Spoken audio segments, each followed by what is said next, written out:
What if you had served in the military and felt the need to present the stories of other veterans you had served with in a deeper way? What if your time in college became a doorway to seeing a larger vision towards making your calling a reality? What if the situation progressed into a 10-year journey that brought you to various places to talk with some of the most incredible people you had ever met?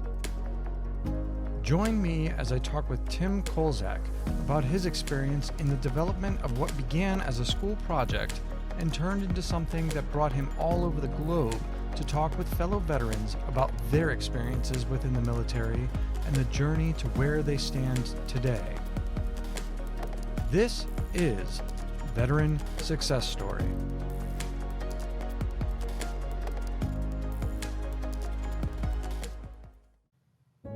Welcome to another episode of Veteran Success Story.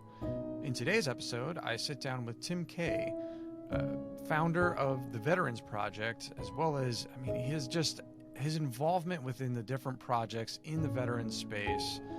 It's commendable. It's amazing to see what he's done, where he's gone with things, and what he's currently doing in restarting the Veterans Project, revitalizing some of the old episodes out there. So we get into it in the episode, so I'm not going to talk about it here. But if you could, so that I can continue with these episodes, if you enjoy it, tell a friend, follow, subscribe. That's how I'm going to be able to keep this channel free. Is monetizing through these different platforms, but I want to continue to do so and continue to bring the information from these guests to the audience out there in order to inspire and inform you guys about either stuff that's happening within the veteran space, or if someone wants to head into their own journey where some of these other guys have been. So I know for myself, it's been a heck of a journey in putting even just this thing together. So it's been good. It's been extremely rewarding, but I will tell you right now, I'll warn you, it is a journey. So without getting any further into it, I'm going to roll the episode, but thanks for joining us on yet another veteran success story.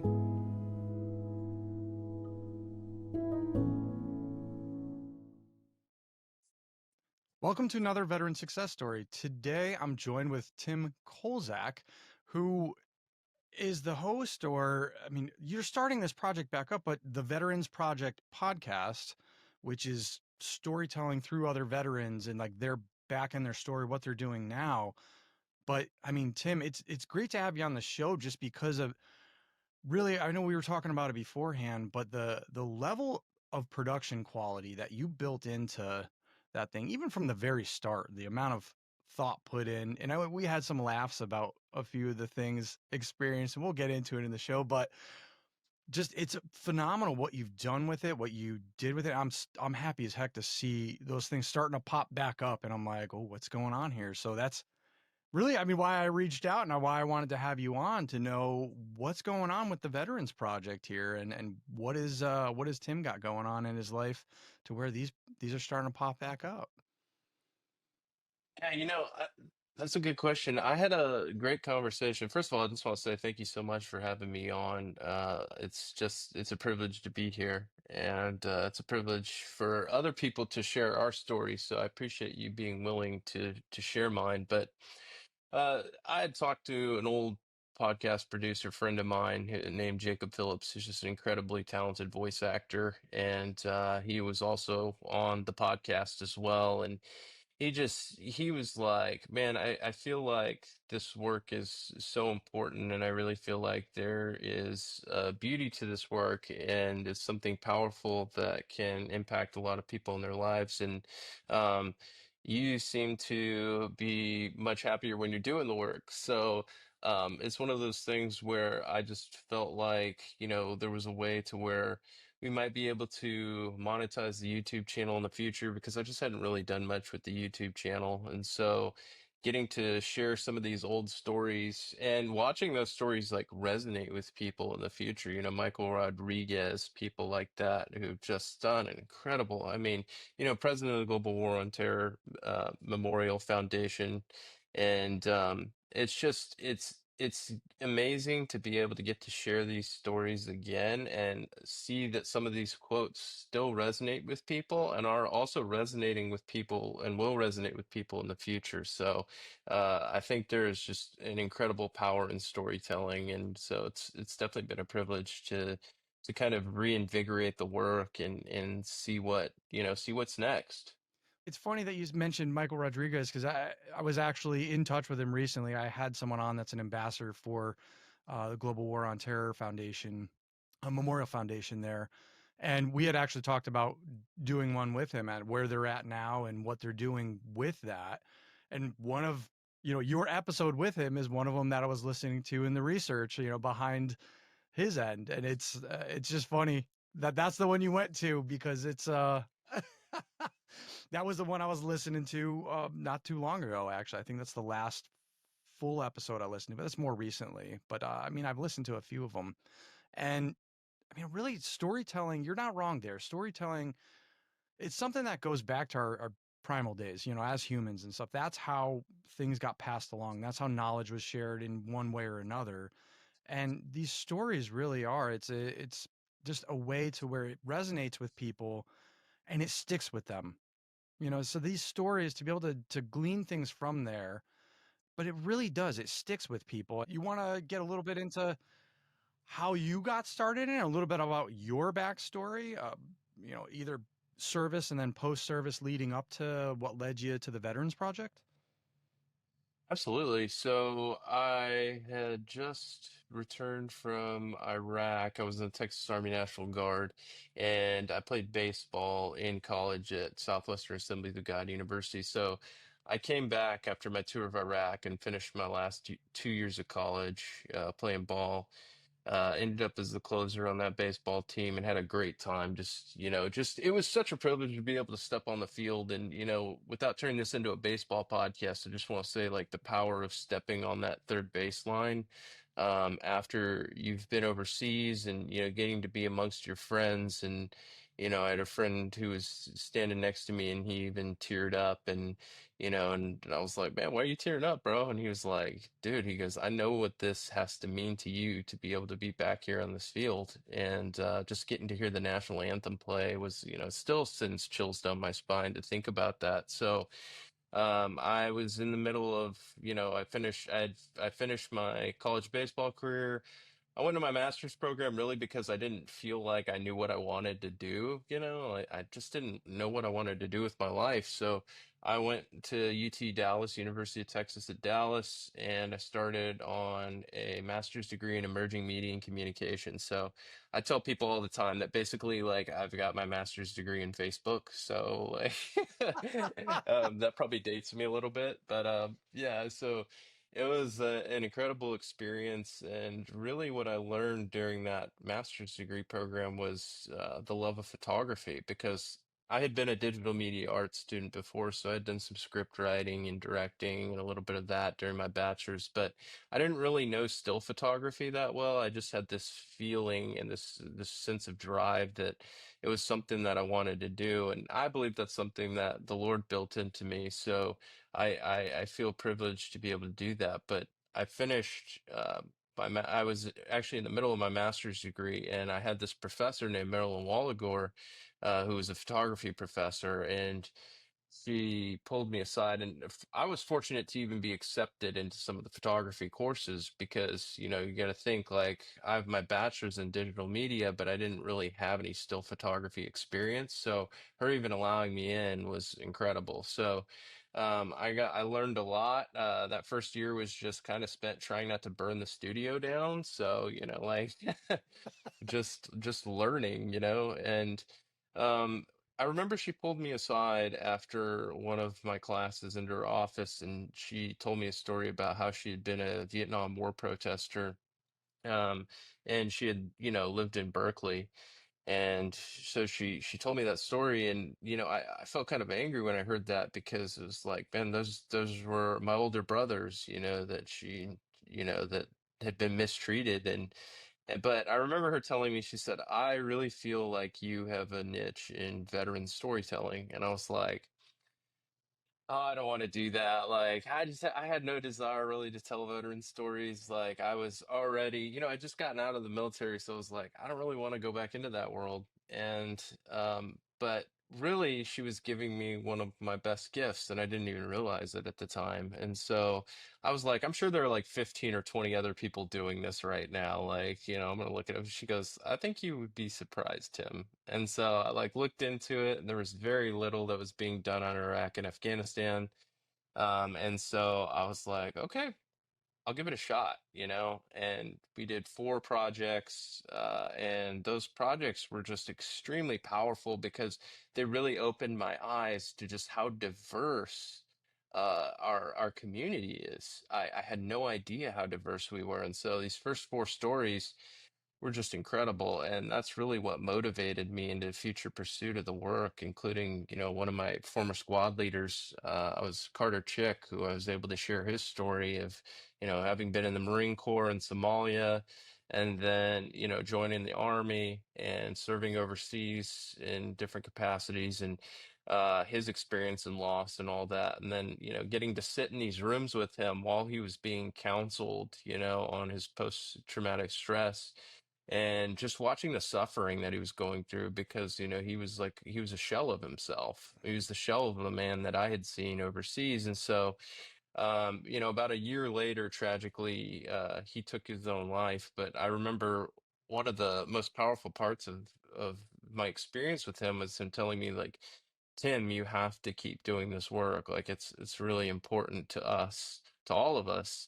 And so that became like my burning drive and desire to continue the work was that. And so it's interesting because there's obviously it's tragedy, the loss of him is tragic to his family. He left a couple of sons behind and a wife, but we were able to take that project and then keep moving forward. And I thought to myself, if we didn't tell that story, we didn't share his story, who would have known Carter Chick? And so there's an incredible power in that can resonate through generations who continue to read his story. So that was really powerful.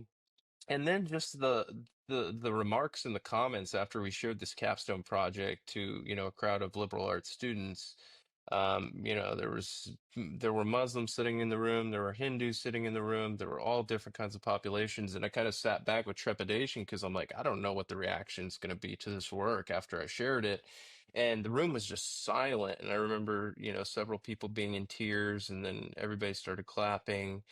And we ended up getting second place in that capstone work, but it was incredible. And I remember one of the judges walked up to me afterwards and he was like, man, you've got to keep doing this work, Tim. It's very powerful.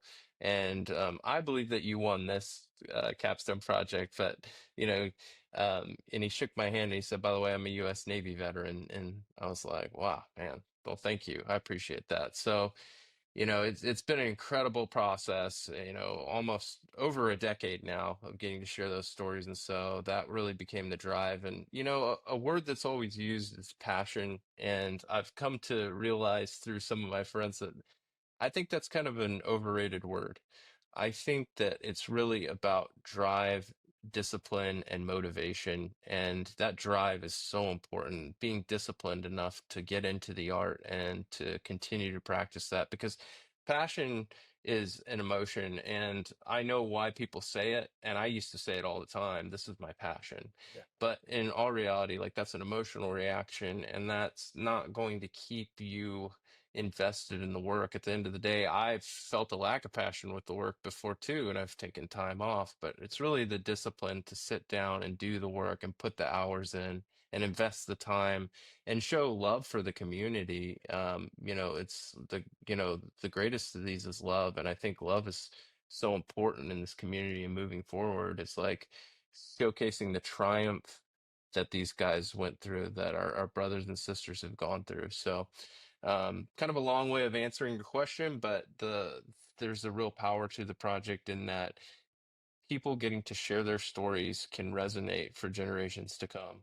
Oh, the journey is not an easy one, and it's not something that happens overnight. And it's something where you literally have to steel yourself and sit down and with what you're saying, passion. It's almost when I think of passion, it's a lot of times sure, you can have passion for something, but a lot of that almost seems like a match. You know, it burns bright and then it goes out. You know, that drive end of things, you have to have something behind it that keeps that fire stoked. You might have that feel to the calling there, you know, but what's going to bring you through it? And I know, geez, a lot of times, um, you know, I mean, most relatable to me would be, you know, this, but also the book and stuff on that end of writing that book down about our memoirs and stuff overseas, um, and talking with those guys and stuff. That was never a story I wanted to write. You know, it was something that it took me 10 plus years to put down to paper, and I was like, I don't want to get sucked back into this. But at the same time, there was always that voice in the back of your head saying, hey, you really need to pursue this. You need to do it. Um, but not seeing the path on how, or not fully being invested into it. And then having that hit, and then taking from those times though that we had that gave us that resilience to keep moving forward, to keep going through. I mean, almost damn near impossible situation to where you just had to be like, hey, we're going back out there day after day. Um, but taking that same mentality and going, okay, this is a long road, and you know this is a long road. There's an end somewhere, and you know you can figure it out along the way, or you won't, and that's okay too. But you're gonna learn something along the way, and this might not be the end all be all. But how much are you going to be able to pull from this? And really, even now, you know, only a few episodes into this thing, in comparison, here is the amount of good that's come from it, either in meeting people or in hearing some of the stories or implementing some of the stuff that I've learned along the way with this. Because this is a learning project for me too. I mean, the veteran success story, I'm not the success here. I will tell you that right now. I might have done something that gleaned a little bit from, but yeah, I'm most definitely not the success here. This is the path. This is the path and the way. And I'm learning along the way. But the thing is I'm also learning from these other people, and making acquaintances along the way, to where I've reached out actually a few times during and been like, hey, could you help me out here? What do you think about this? And it's been invaluable. You know, it's I'm sure have you had any experiences like that with Veteran Project on that end? Oh man, so many. I think back to one where, I was sitting down with Evan Hafer from Black Rifle Coffee, and I was sitting in the room with him and Tom Davin, who I don't know what Tom Davin's position is anymore with the company, but I know at the time he was kind of coming into a CEO role, kind of with Evan Hafer. And so we were sitting in the room, and I remember Tom just listening the whole time, and I thought, well, that's a remark of a great man too, is like watching him and he's listening while, Evan's talking on the podcast. And one of the things that Evan said to me was like, we'd had, different corporate leaders come into the room, and I'm like watching these guys, like, I think it was the Yeti CFO and just different people coming into the room where you're just like, man, there are so many high-minded like businessmen in here who know what they want and how they got here, and they're pushing forward. And I'm like, thought, this is incredible. He surrounds himself with some pretty awesome guys. So, one of the things that Evan said to me is that I'm not good at business, Tim, which I still don't think is true. I think he's probably great at business, but he said, I'm not great at business, Tim. He said, honestly, like, I just surround myself with guys who are much smarter than me. Yeah. And I was like, wow. So, you'll notice, like I mentioned Jacob Phillips a minute ago, like, I try to surround myself with guys who are better at the work than I am. And, maybe it's not specifically the Veterans Project, but it's other methodologies of storytelling. And so, other people who are in business. And so remark by Evan, I mean, it shows in the proof of what Black Rifle has done. So, that was a comment that really stuck out to me, was him surrounding himself with these incredible businessmen that helped drive the company forward. So that was really cool. That's a big one to, and really, conversely too, and I've seen it with other people and other people I've served with. A lot of us, when we get that final stamp, or you know, we go home, a lot of guys go back to where their origin kind of was, and they end up right back in the same hole. And that Mhm. kind of goes to show that same thing. It is, a lot of it is who you surround yourself with, and if you put turds around you, you're going to sink to that level. Or the crabs in a bucket analogy. I have guys that are hanging out with people that are partying every weekend and drinking and whatnot all the time. And they might have a great idea or something, but then they just end up never doing anything because they keep going back to that crowd and they keep hanging around them. They're like, well, they're my friends. And it's like, tell them you're not drinking this weekend or something, or have them out to do something else and see where it goes, And I've had it happen before, and they come back and they're like, ugh, you were right, man. All right, let's rip off the Band-Aid here. What's the painful step? Yeah, and it can be, once you see that end of it, and your eyes are kind of opened, and sometimes you just don't see that end because that clarity is not there yet. You haven't learned that lesson yet, and you don't see it unless you talk to someone who's been there and they kind of help shine a light on it. And your thing right there that you said too, you're willing to listen to that advice. Yeah. Yeah, yeah, that's so true. I think we have such a tremendous model, and I think what you said is also true. Is like sometimes we have to learn through our mistakes sometimes, and I've made plenty along the way. And it's something though where you have the roadmap drawn out for you by World War II generation that came back and rebuilt our infrastructure. And, of course, they didn't do everything perfectly, but man, I just admire those guys so much. Like, people ask me all the time is like, what's been the most powerful part of the experience? And I go back to that story of Alfred Hawes. So I don't know if it's okay if I share the story Oh, with you, but I really want to talk about Alfred. 1,181 days in a Japanese death camp. Alfred Hawes was in the New Mexico Army National Guard and obviously became a part of the active component. Went overseas in World War II. He's in the Philippines and they're surrounded after MacArthur really just kind of hung out the troops to dry. I think this is well known at this point, but and so a lot of those men were captured and obviously forced march through the jungles in terrifying conditions. Men were dragged behind trucks by the Japanese Imperial Army, driven over, tortured, shot in the back of the head, executed. And Alfred's experience was absolutely horrifying. So he got marched for 3 days back to Camp McDonald, and through this march, uh, a Japanese officer pulled him out of line, pulled him away from the formation, stuck a revolver in his stomach, pulled the trigger 3 times, and the gun didn't go off. And Alfred would tell you like that was the Lord protecting him, and I believe that to be true. But whatever the case, the Japanese officer laughed and then told him to get back in line. And then another day goes by. They bring a Filipino woman out to the middle of the formation. She was, probably like 6 months pregnant, and they slit her belly open and pulled the fetus out of her belly. And the Japanese said to the American GIs, if this is what we'll do to her, imagine what we'll do to you. And so then they get marched to the camp. Alfred's brother is with him, Claude, and it's about 2 weeks into being at the camp, and Alfred's trying to feed Claude, but Claude has given up his will to live, and so he passes away due to starvation and, probably many other diseases. And at that point, the Japanese force Alfred into burying his brother in a hole of about 75 other GIs. And the whole time, they're poking and prodding him with bamboo rods and laughing at him. And, the conditions I try to put myself in that mindset sometimes where I think back like to what that would have been like, and I can't even do it because it's just so horrifying to think about. They didn't have water on the march, didn't hardly have food. The Japanese would often like boil the rice in urine and then give it to the GIs with rocks in it. So you're losing, these men are losing their teeth. And so anyways, after Claude dies and he buries him in that hole, he's forced to go work on the very war machine that's going to kill his brothers in arms.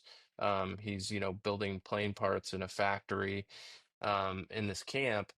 And so the bomb over Nagasaki at one point goes off. And this you got to think too, Alfred's being tortured pretty much every day, like 1,181 days of being tortured and sent off to work in this camp.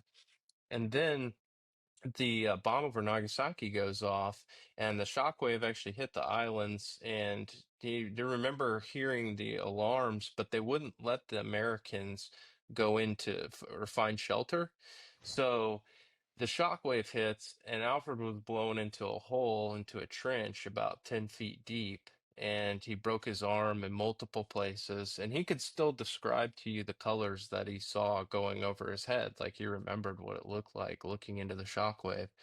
And his arm broke in multiple places. So back then they didn't have tourniquets. So he took a belt and he fashioned it into a type of tourniquet to tie his arm off at the shoulder, and he almost bled to death. So 8 hours later, he finally gets care from an American doctor in the camp. And the American doctor, there's no anesthetic, so they just saw his arm off at the shoulder. So he comes back to the States weighing like 89 pounds, and he knocks on the door in Temple, Texas. I mean, you'd think like he survived this, which Yeah. is incredible. I mean, thousands did not. So, I don't know exact numbers, but many men did not make it through that. So he comes back, he knocks on the door in Temple, Texas, and his mom sees him and faints at the door because she doesn't even recognize him. And the crazy part of that story, I mean, it's the whole thing's a crazy story, but like it's real life. And then he comes back and he becomes a one-armed wildland firefighter in Montana. Like just an incredible man. And so, we got invited to this separate event at Sundance Film Festival. I had a gallery there, probably like 3 weeks after I shared this story. And then he died like shortly before I told this story on a stage there in Park City. And there was a portrait of him on the wall that we had hung up in the gallery. And I remember just pointing to the crowd and saying, like, the whole reason that we get to be in this room right now is that man over on the wall. And I could still feel the environment in that room. So getting to share stories like that are just incredibly powerful. There aren't even really words to encapsulate what it means to tell that story. But I remember telling his daughter, because she was in the nursing home with us in Clovis, New Mexico, or Logan, New Mexico, which is just kind of an old sleepy farming town. And I was thinking, like, this legend went off and did this, and now he's in this nursing home living out his last days, and his daughter's with him, and they're getting to spend this time together. But his daughter was recounting to me, like, how much her dad had not shared of his wartime experiences. So this was really like his first time giving a detailed account of his story. There was like one small article in a local newspaper, but it didn't go into detail. It was basically like Alfred went overseas to Bataan and he was in the death march and a lot of people died, but there was really no sharing of any details. And so, Yeah. getting to share that, shortly before he passed away was just incredibly powerful. And it's something I'll never forget for the rest of my life. Man, and just sharing it at such a real and visceral level. And I do you think he would have, I know it's one thing to sit down with, someone who is a professional news interviewer, okay? Like, and I'm not meaning it in a degrading way, but just someone who, like a civilian who's always been a civilian on that end, and then to sit down with another veteran. Do you think that that kind of had a little bit of a difference with that story and with him, to where I do know I've talked with other people, one in particular, where after the interview, it was almost like he was like, I don't even remember what I said during this. But afterwards, we've had a bunch of people reach out that were overseas with us or had, fought in the GWAT end of things. And they would come out and say, like, man, just that episode really touched me. And it wasn't scripted. It was just a conversation between the two of us. And we got into talking about some of the same ground that we walked, but in some of the same situations. And I know it was a little different in that way, but I've heard it from other people too, like, to where you get on and you talk with them, and afterwards they're just like, it's almost like there's that resonance immediately between veterans out there. And I really do. I think what you're doing with that and opening up, because there is a gap there. You can hear these stories from professional media end of things and everything, but when you have a veteran capturing that story and then understanding the importance of what these people have been through and the far-reaching effects, but also having been there themselves and reached some of those critical moments themselves, and having that either camaraderie or just that type of relationship, because it opens up, and it almost seems like they just very quickly open up. Like how has that is that how's that been on your end? We've done this for over a decade now, but when we started the project, it was not a popular idea. I remember asking guys to be a part of the work, like in the very first early days, and they're like, "This is weirdo that wants to like follow me around with a camera," and it's like, like it's interesting because I don't think a lot of guys wanted to open up when, in this was like 2014 time frame. So it might have just been the people that I asked just weren't willing to share their story. But at first, I remember being a little bit discouraged because I was like, man. But I think about it, and it's like there's a built-in humility into what we do. Yeah. And that's powerful too. Like, you got to think for so many decades, so many of these World War II veterans were not sharing their stories. It wasn't really until like Saving Private Ryan that guys first started like coming out. And, I'm sure a few had told their stories before that, but I know that in my experience with talking to, one of the guys who was at Normandy, he told me it wasn't really until Saving Private Ryan until that became like a cool thing, it was like World War II veterans were getting honored and there was always kind of a deep admiration, but it was always kind of the public standing back and saying, like, thank you for your service. We'll give you the handshake and then the salute and then move on. But like, as to like really trying to understand the individual, that came later. So for me, I think I was experiencing a little bit of that, and that guys just were wanting to, move on with their lives. And I think I don't know the motivation for not wanting to share the story, but at first it was pretty tough. But it was really one of my friends from who I had recruited into the Texas Army National Guard, like opening up. And I was telling you the story earlier, but I'm just photographing him putting in wood floors and in his house in McKinney, Texas. But it was powerful because he's with his family for the first time after returning from Afghanistan. And so I think that first Tumblr blog, like it was on Tumblr back in the day, was like resonated with people because it's not about the veteran story, really. It's about the human story. Yeah. Like you see these pictures, and I can see him in my head of him sitting with his wife Christina and their daughter, and like the picture is blurry. Like it's not even a great photograph, but it's a beautiful photograph because of the meaning behind it. Yeah. Him getting to be with his family because think about so many guys didn't get that. They didn't get to come back and love on their family. So it's the power of that is it's incredible. But as time went on, guys began to open up more and more. And back at this time frame, 2014, that's when suicide discussion really began. So a lot of these were really deep, heavy stories, and it became pretty easy to get depressed yourself, like hearing these stories of guys coming back and just, constant combat, talking about dying on the helicopter twice, en route to the hospitals, and, thoughts of suicide and depression. And so, you have to share those stories in the moment because they're incredibly powerful. But as time goes along and you get further removed from those stories, you start thinking about what comes next. Mhm. Like, where are we headed? Where are we trying to position ourselves in society? We should go back and try to be the leaders in the community. And I'm not speaking specifically for myself, but I'm saying like there are some incredible men and women that have done some very powerful things in our community that are being perfectly positioned now to be in leadership positions, not just in politics. Like forget politics, just being in your community and becoming leaders in your community, becoming leaders in your home, and being good examples to others. So I think there's a real power in that story of triumph. And so more than anything, this has become like a human storytelling effort for me, not even really about the veteran, but about the human being.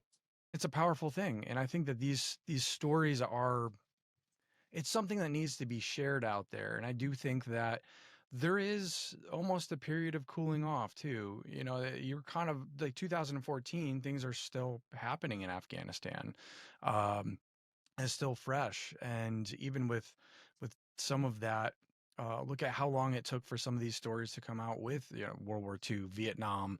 I do think that the veteran community and the people that fought in these conflicts are starting to recognize that, hey, look, we were always taught silent professional, and you know that was one of the things too with interviewing people myself. You know, the guys that I had been with for the book stuff, a lot of them didn't want to, they didn't want to come out and talk about some of it. Some of it, they were just like, man, that doesn't, you shouldn't talk about that. That belongs on the battlefield. And I'm like, no, like that, it's what happened. You know, why wouldn't we talk about that? Because someone else is going to face that same situation. And if they're facing it, you know, blind, you know, as we might have at the time, how much better equipped would they be if, you know, you had brought forth that story or you had presented that end? And it's not like in a glorifying way or, hey, look at me, you know, puff my chest and then walk around, you know, look what we did. It's not that at all. It's being humble enough to be like, hey, this is what I was involved in and this is what we learned. Um, you know, some of it being a triumph, a bunch of it being you know, a learning point or a failure, or even a mix of both. And that's all there. I kind of do think that we're shaped through adversity. And what better way, you know, I mean, war has all just that huge range there to where those hard moments that you face, you know, to where you're seeing the absolute worst of humanity, but you're also seeing some of the absolute best. Uh, and these guys that you served with, that bond is there forever, you know, no, whether you like it or not. And it goes beyond, it transcends beyond that small unit that you were with, because there is, we were just talking about it, that resonance in between veterans. You've really been forged from that, and it's changing your way of thinking to where, you know, you were just mentioning a lot of the suicide stories or, you know, the suicide issue that we have out there.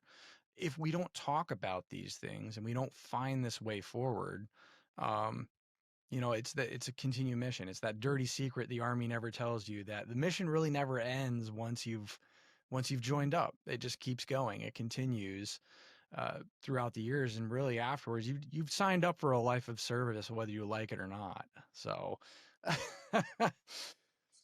So true.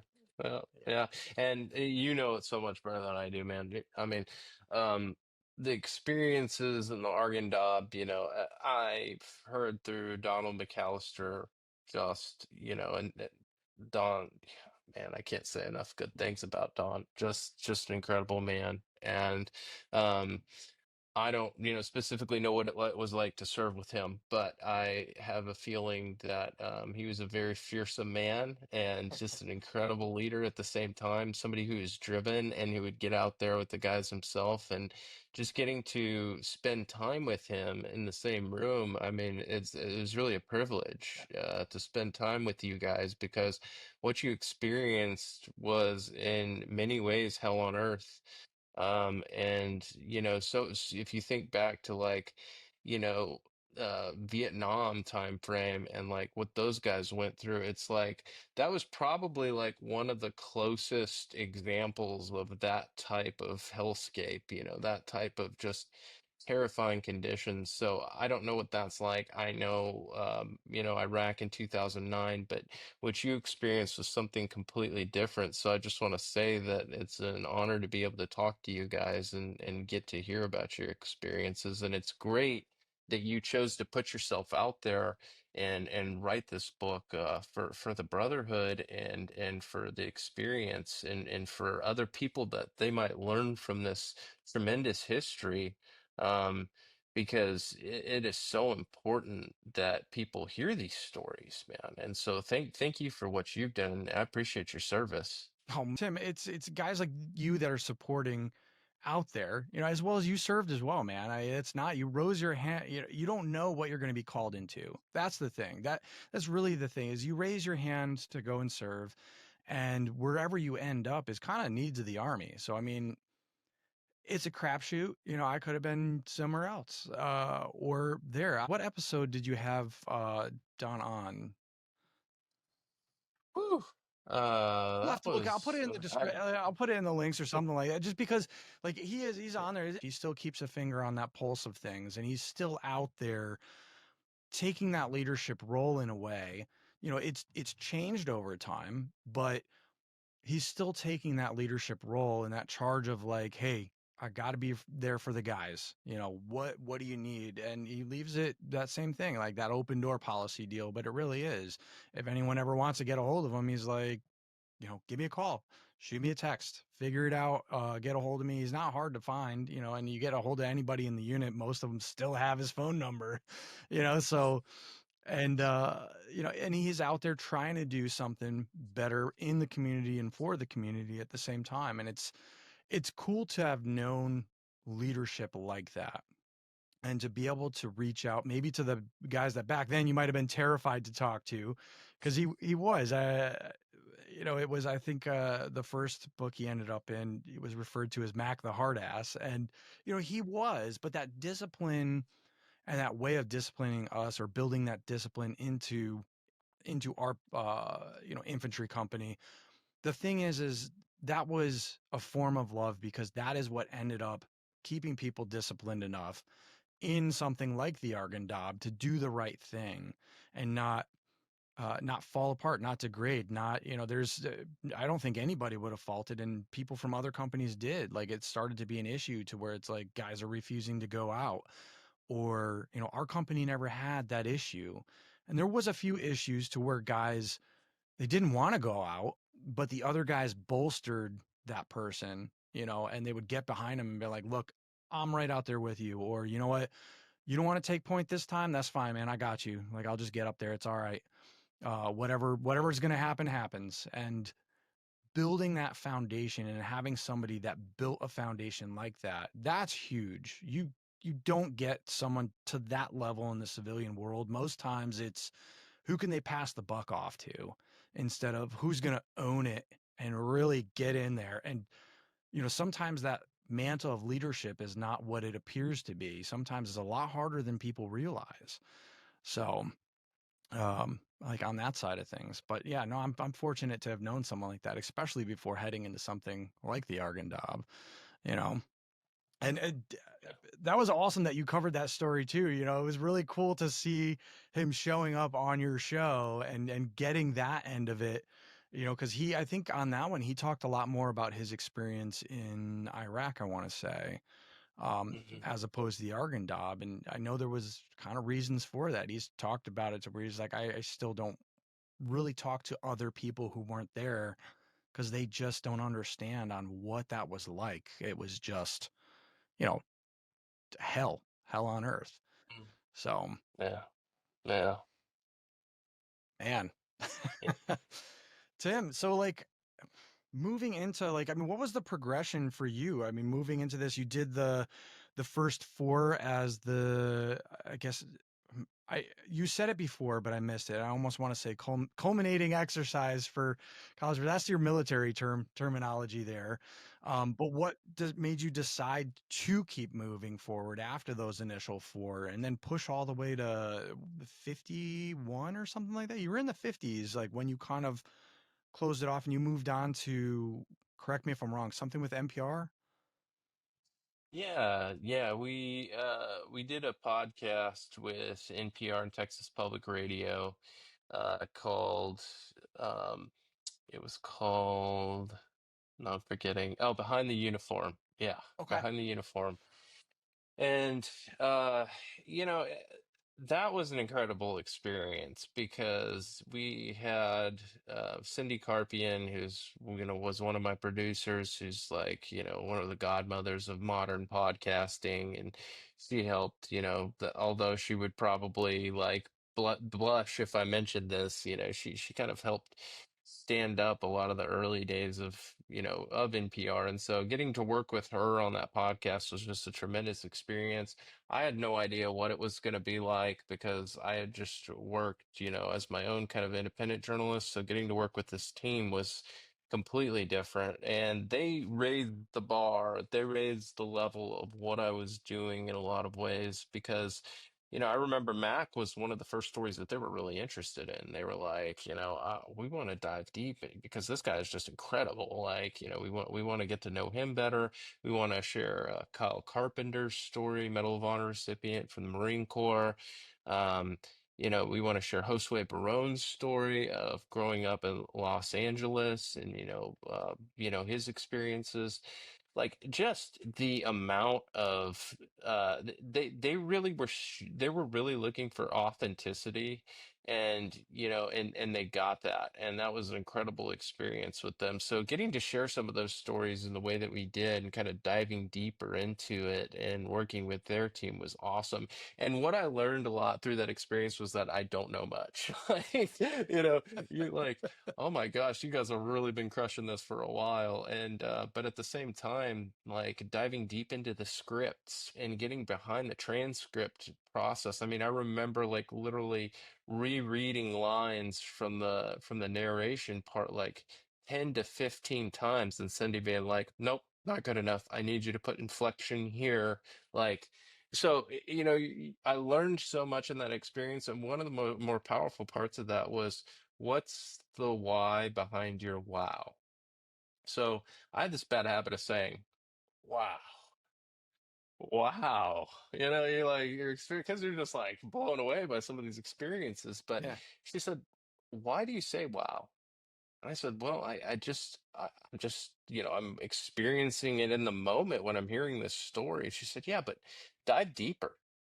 Think about why you're saying that wow, and then go deeper and then ask a question behind that wow. And I was like, wow, wow, just like I said right now.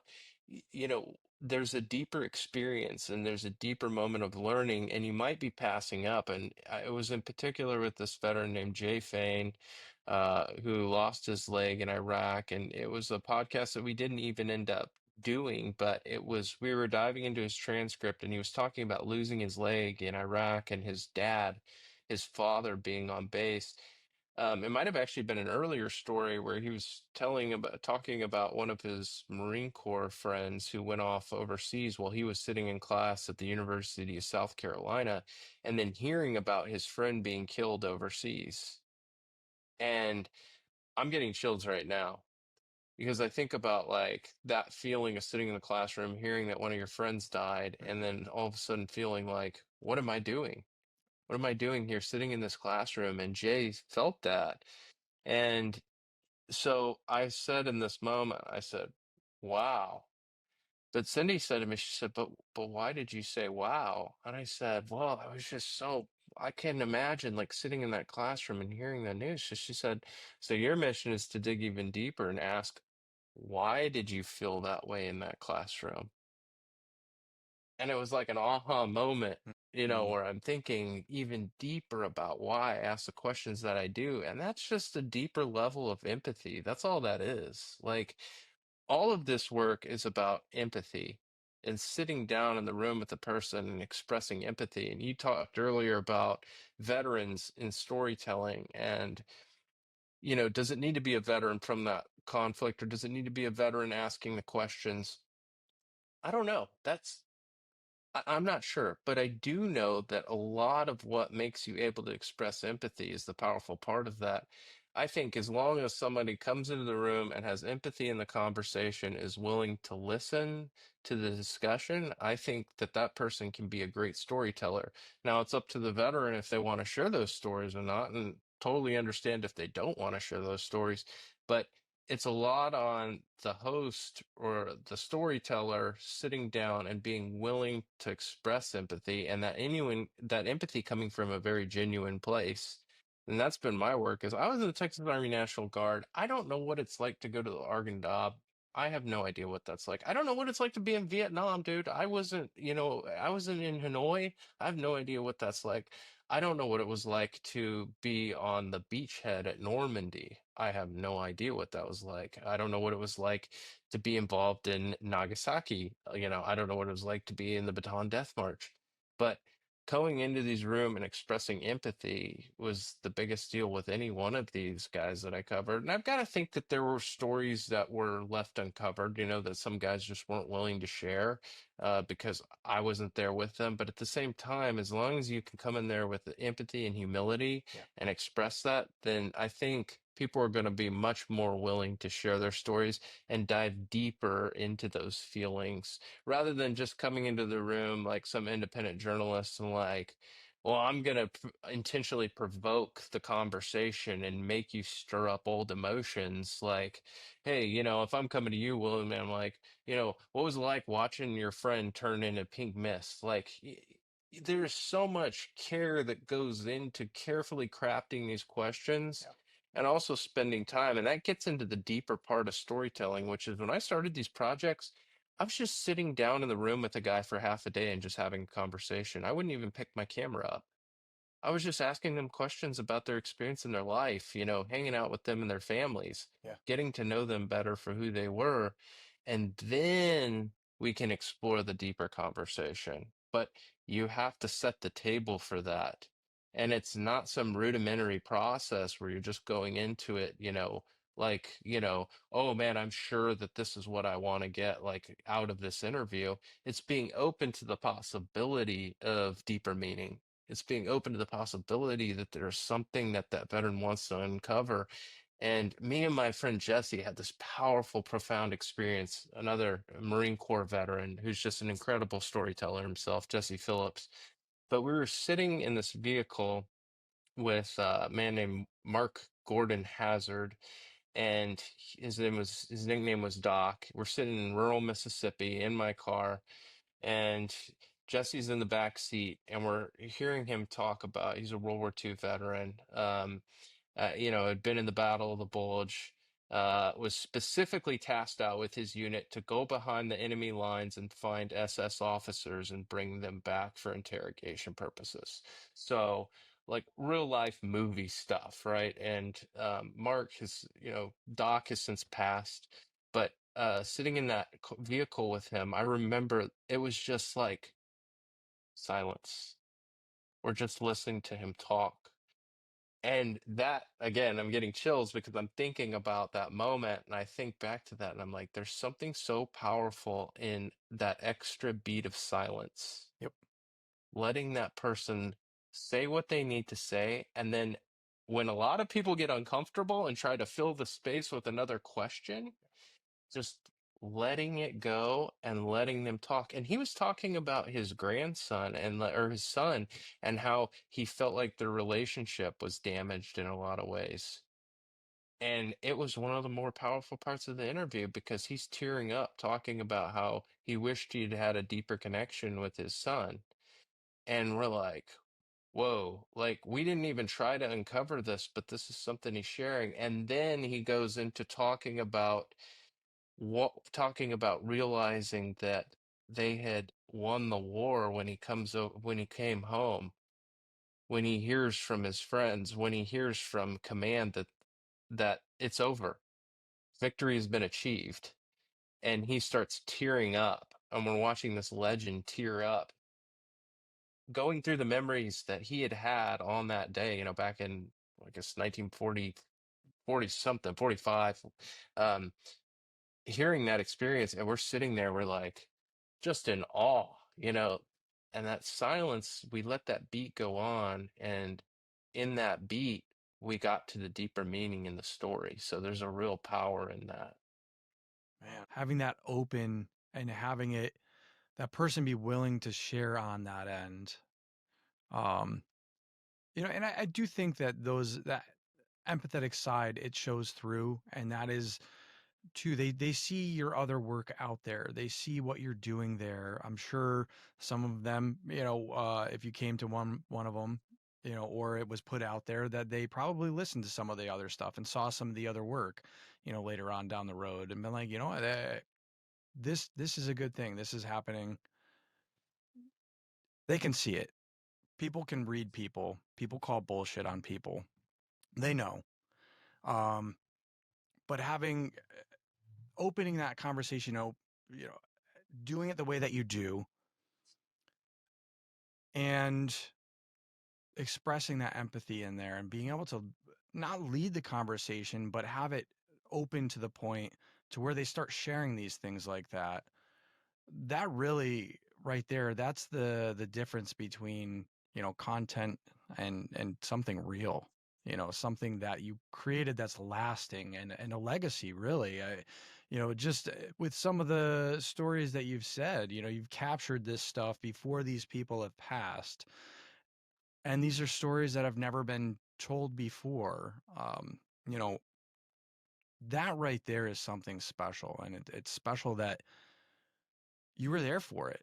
And you're the person that presented that out there, and I'm sure that mantle would just weighs heavy. Because I know, I did one of them to where the guy's brother had been killed in combat, and we were talking about that end, and I was just, it hit me during, I know what you're talking about, on like, to where it just hit me on, like, I'm like, wow, I had better get this right, and I definitely went into this one not thinking, I got real perspective during it on, like, this is lasting, and this is something that you just put down on track, and you now have a charge to honor, not just this person's memories, but the memory of the brother, and the family's going to listen to this, and there's other people out there that are going to listen to this, and it's heavy, it really is.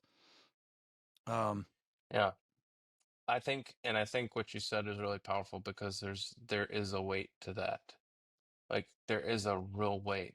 Sitting in the room with Paul Merriman, Iwo Jima survivor, and getting to share those moments, where he was, oh my gosh, there's so many stories from that project. I mean, you could literally create a separate series of podcasts just from the stories that he told and the lessons that he learned from being on Iwo Jima and, his experiences over there. And so, you know, um, I'll go back to Doc Hazard because I kind of want to put you in the room for a second, but you're in an antebellum home in rural Mississippi, in a place called West Point, Mississippi, and you're driving up to the house, and there's flags on both sides of the bridge, U.S. flags, and you're driving up to this antebellum home, and then he greets you at the door, and he's hooked up to oxygen. He's like 95 years old. He's got a dip in his lip,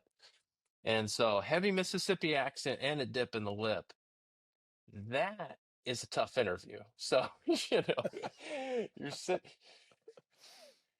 I remember sitting in the room with him, and I could still hear his oxygen tank. But I remember sitting in the room with him and looking at all sides of these walls as we're sitting in this room. It's just a beautiful home, and he's got a helmet on one of the walls, and it was from the very first SS officer that he killed. He shot him in the head, and so I pulled the helmet off the wall, and I'm holding it. In fact, there's pictures of him holding it that I have.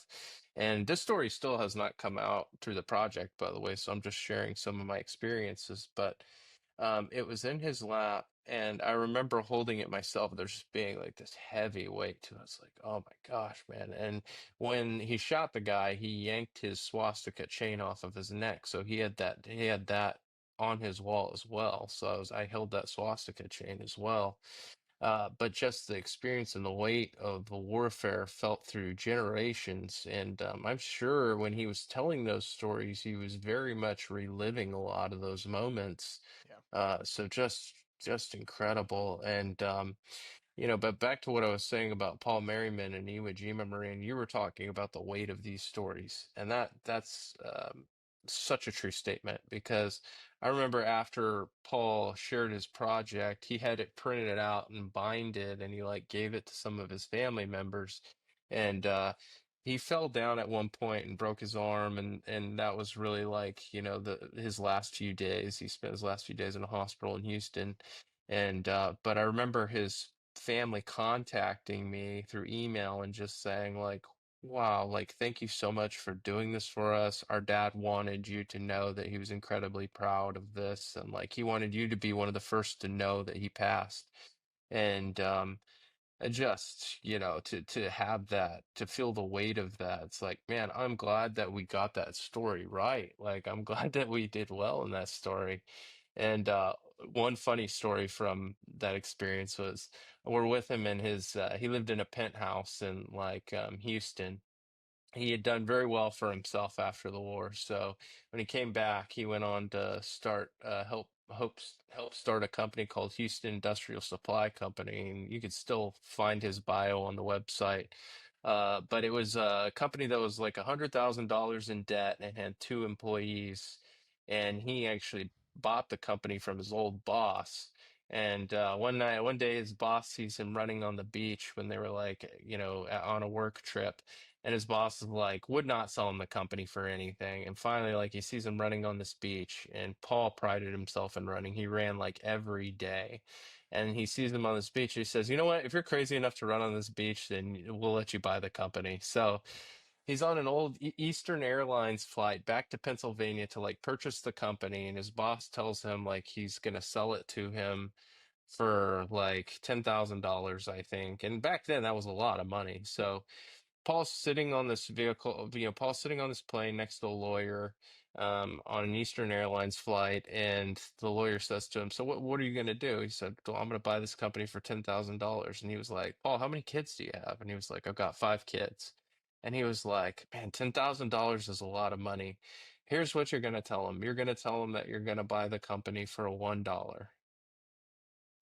And he was like, "I can't do that. Like, he's going to fire me." And he's like, okay, so say he fires you. He's like, go on to start your own thing. So, anyways, he gets into the boardroom with his boss. They've got all their lawyers at the table, and he sits down at this table, and his boss says to him, all right, Paul, we're ready to go forward with the contract negotiations. $10,000 is the deal. And Paul's like, I'll buy it for $1. And his boss is like furious. He's like, get out of the room, like cusses him out up and down. Like, so sends him back to his hotel room. And he gets back to his hotel room and he said he had like 25 messages left for him by his boss. And so he's like hearing these messages, and each one is like getting progressively worse. And finally, like the last message is like, fine, you can have the company for $1. I don't want it anyways. So he got the company, he bought it. And then he ends up turning the company into like $140 million company that operates in 48 states and two countries, and just incredibly successful. So anyways, but the lessons that he learned from Iwo Jima echoed, into his life as he became the CEO of this organization. And I just remember him talking about duty and the power of duty. There was one, they were in a position on Iwo Jima, and him and a corporal by the name of Unger, who was his leadership, uh, his team leader, kept telling guys to go out. There was an enemy sniper, a Japanese sniper, on the hill, and he was just knocking guys, killing guys left and right. The Japanese were incredibly accurate marksmen. And so Paul's, it's his turn in line, and like three of the Marines before him were been shot in the head, like in the same spot. So this guy's just knocking people dead left and right. And so Paul's getting ready to go out, and Paul said to me, he said, guess what I did in that moment? I was like, I don't know. You haven't told me the story yet. He said, Corporal Unger said, all right, it's your turn. And I thought to myself, duty. I have a duty to do as a United States Marine. This is my job. And if it's my job to die, then so I die. And so he's getting ready to run out. And Corporal Unger turns to him and says, well, hell, that's not working. Let's go the different way. So so he's like, and that's why I lived, because that Japanese sniper would have for sure killed me right then. But he's like, the lesson in this is that I was prepared to die for my country because that's what I was sent there to do, and duty is what carried me through. And that became a future lesson that he took into his company when he had one of his friends who was working for Houston Industrial Supply. He was a drunk, was constantly late to work, very intelligent worker, but was showing up late on the job. And Paul personally went back to go pick him up and take him to rehab So he flies all the way back to go pick this guy up for rehab, and the guy is just pissed the whole plane ride, just so upset, like mad at him. I hate you, Paul. Like, you know, you're a terrible human being, you're a terrible boss, just telling him all these things. And he checks him into a rehab center, despite his protests. And the guy ends up leaving the rehab center 3 days later, like walks out and never talks to Paul again. And I remember Paul saying to me, he's like, what do you think? Do you think I regret that I took him to that rehab center?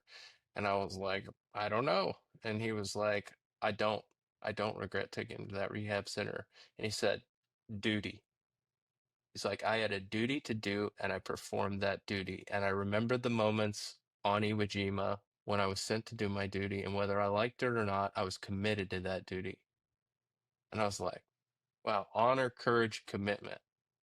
Like, that is an incredible lesson and one that I'll always remember. So, whether you like the task at hand or not, there's a duty to perform that task. And that was a lesson that I learned from Paul Merriman. Man, sometimes it's one step after the other, and to reach out and find that thing that drives you forward, whether it be, that is something that's steel your resolve in that duty. Find that something, find what your duty is, and stick to it. Stick to it until that command comes down otherwise. But if you've been given a charge, you know, complete the task. Do it, whether you like it or not. A lot of times in life, the things that you sit down to do, some of the most, once you get through the other side and everything afterwards, you look back and you're like, you know what, that really was actually, a lot of good comes from those ones where you sat down and you pushed through and you pushed through it and you got through the tough time because you didn't see either that rainbow or you didn't see the other side of it. And it doesn't always end up to be a happy ending, but at the same time, again, what did you learn from it? And that's something that you can take forward with you in that next thing. Matter of fact, I mean, really, Tim, like, is there anything like that with you to where you've kind of had like a failure there and then it's really taught you, or you saw it as a failure and it really wasn't, overall, like it taught you something that led you to success within it? Well, the good thing is that I ne absolutely never fail. I always do everything absolutely right. So I don't know if you know this, I'm perfect. Champion here, ladies and gentlemen. Oh, night.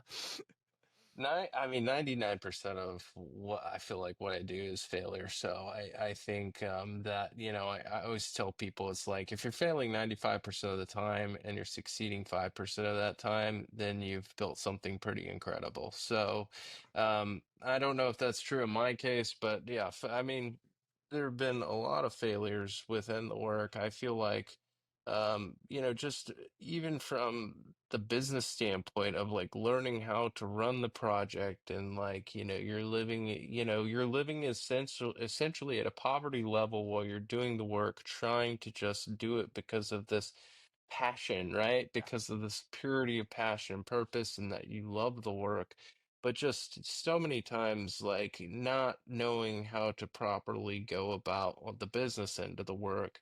It's tough because it's one of those things where as an artist, it's like you want to just create for because you love it so much. But there is a whole other aspect to it, which is understanding whether you're going to incorporate your business or you're going to become a nonprofit or anything like that. Is like I didn't ever stepped into the space of nonprofits because I was always like, I don't want to be competing for other people's dollars. I didn't want to be competing for other veterans organizations' dollars. So um, a lot of the work has been failure, and I think some of the earliest failures in the project were just, not even understanding what it was that I wanted to get out of this work, like not sitting down and really thinking about where it was going to go in the future. And I don't know if that's a mistake. It's just something that, you're not really future thinking through what you want to achieve through the work. I know for myself, a lot of this in the early days was like, I kept talking about it, like, it needs to be a movement. Like, it's not, it's really about legacy. And I started saying that pretty early on. It's really about legacy, but actually, like, one of the most important things that you can do, and this is a lesson to any of the listeners that are listening, is like one of the most important things you can do as an artist is realize that you are also a business owner. Like, that's okay. It's okay to try to get funding. I think there is like a lot of kind of shame built into being an artist and feeling like, oh man, if I'm doing this for the love of it, then I can't go make money at it. I need to be a starving artist. And it's like, no, no, you don't. Like, it's okay to make money at what you do. It's okay to make money at what you love. And it's okay to do that. Now, me in particular, um, in the last few years, this has become more of a part-time thing because I, started working for a creative agency and I worked for a nonprofit. And I learned a lot of things through both organizations that I worked for. But, there's nothing wrong with trying to stand up your organization as a business and trying to be very smart in how you go about it. And like I talked about with Evan Hafer earlier, surrounding yourself with people that are smarter than you, and that reinforces the humility and the fact that you don't know everything. I know I don't know everything when it comes to running this as a business. So there's a lot of important lessons to be learned on the business end of what you do as a creative. And so, I mean, there are guys that could speak to that much better than me. But as an artist, I know that would be probably one of the biggest takeaways from a decade of doing it is like, when you get that letdown moment when somebody says, "Hey, this isn't going to work for us. We're not actually wanting to use this for marketing or for anything for our company." That's okay. Like, your next task is to go out and to search for someone else that's interested in the work. Yeah. And it might be for just the purity of the work because they love what you do, or it might be because they see it as marketing for their company, or it might be because they have a grandfather that fought in World War II. It might be any one of those things, but I think it's your duty, going back to that word duty, to try to actually explore that further and to dive deeper into becoming a better businessman or a businesswoman because you're learning the creativity aspects, but you're also needing to learn the fiduciary responsibilities that you have to take on that task properly. So I think that's a lot of things that creatives we tend to overlook. And I think people are becoming better at that with the social media age and the way that it's going. They're becoming more in tune with how to advance what they're doing. But yeah, I mean, the business end of this has always been the hardest part of it, man, for sure. So, but I just love the work. So, I love doing it. Yeah. Um, and I'm wondering on that end too, like, so you're reopening up the Veterans Project, and you're bringing some of these old episodes back and everything. You had mentioned before that there's some of the stories that were down on, but you didn't present that particular part of the story.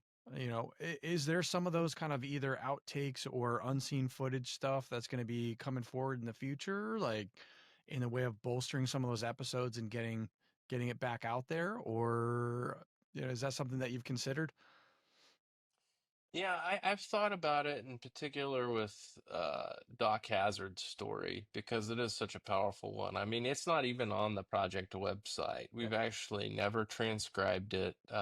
And a lot of that is just because I don't even understand what he's saying a lot of the time. So there's a lot of there's there's a lot that I've worked through, when back in the day we were using Otter AI to like I was actually in the early days of the project just sitting there with my iPhone and just recording through voice memos. So that was the early days of the project was there was no podcast.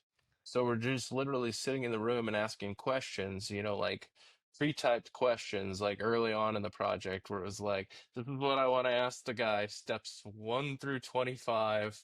What was it like being in the army? What unit were you in? who did you serve with? What's it like being a veteran? And it's just like, and then you, after time, you just realize it's like, man, this is all going to be the same if I keep pursuing it this way.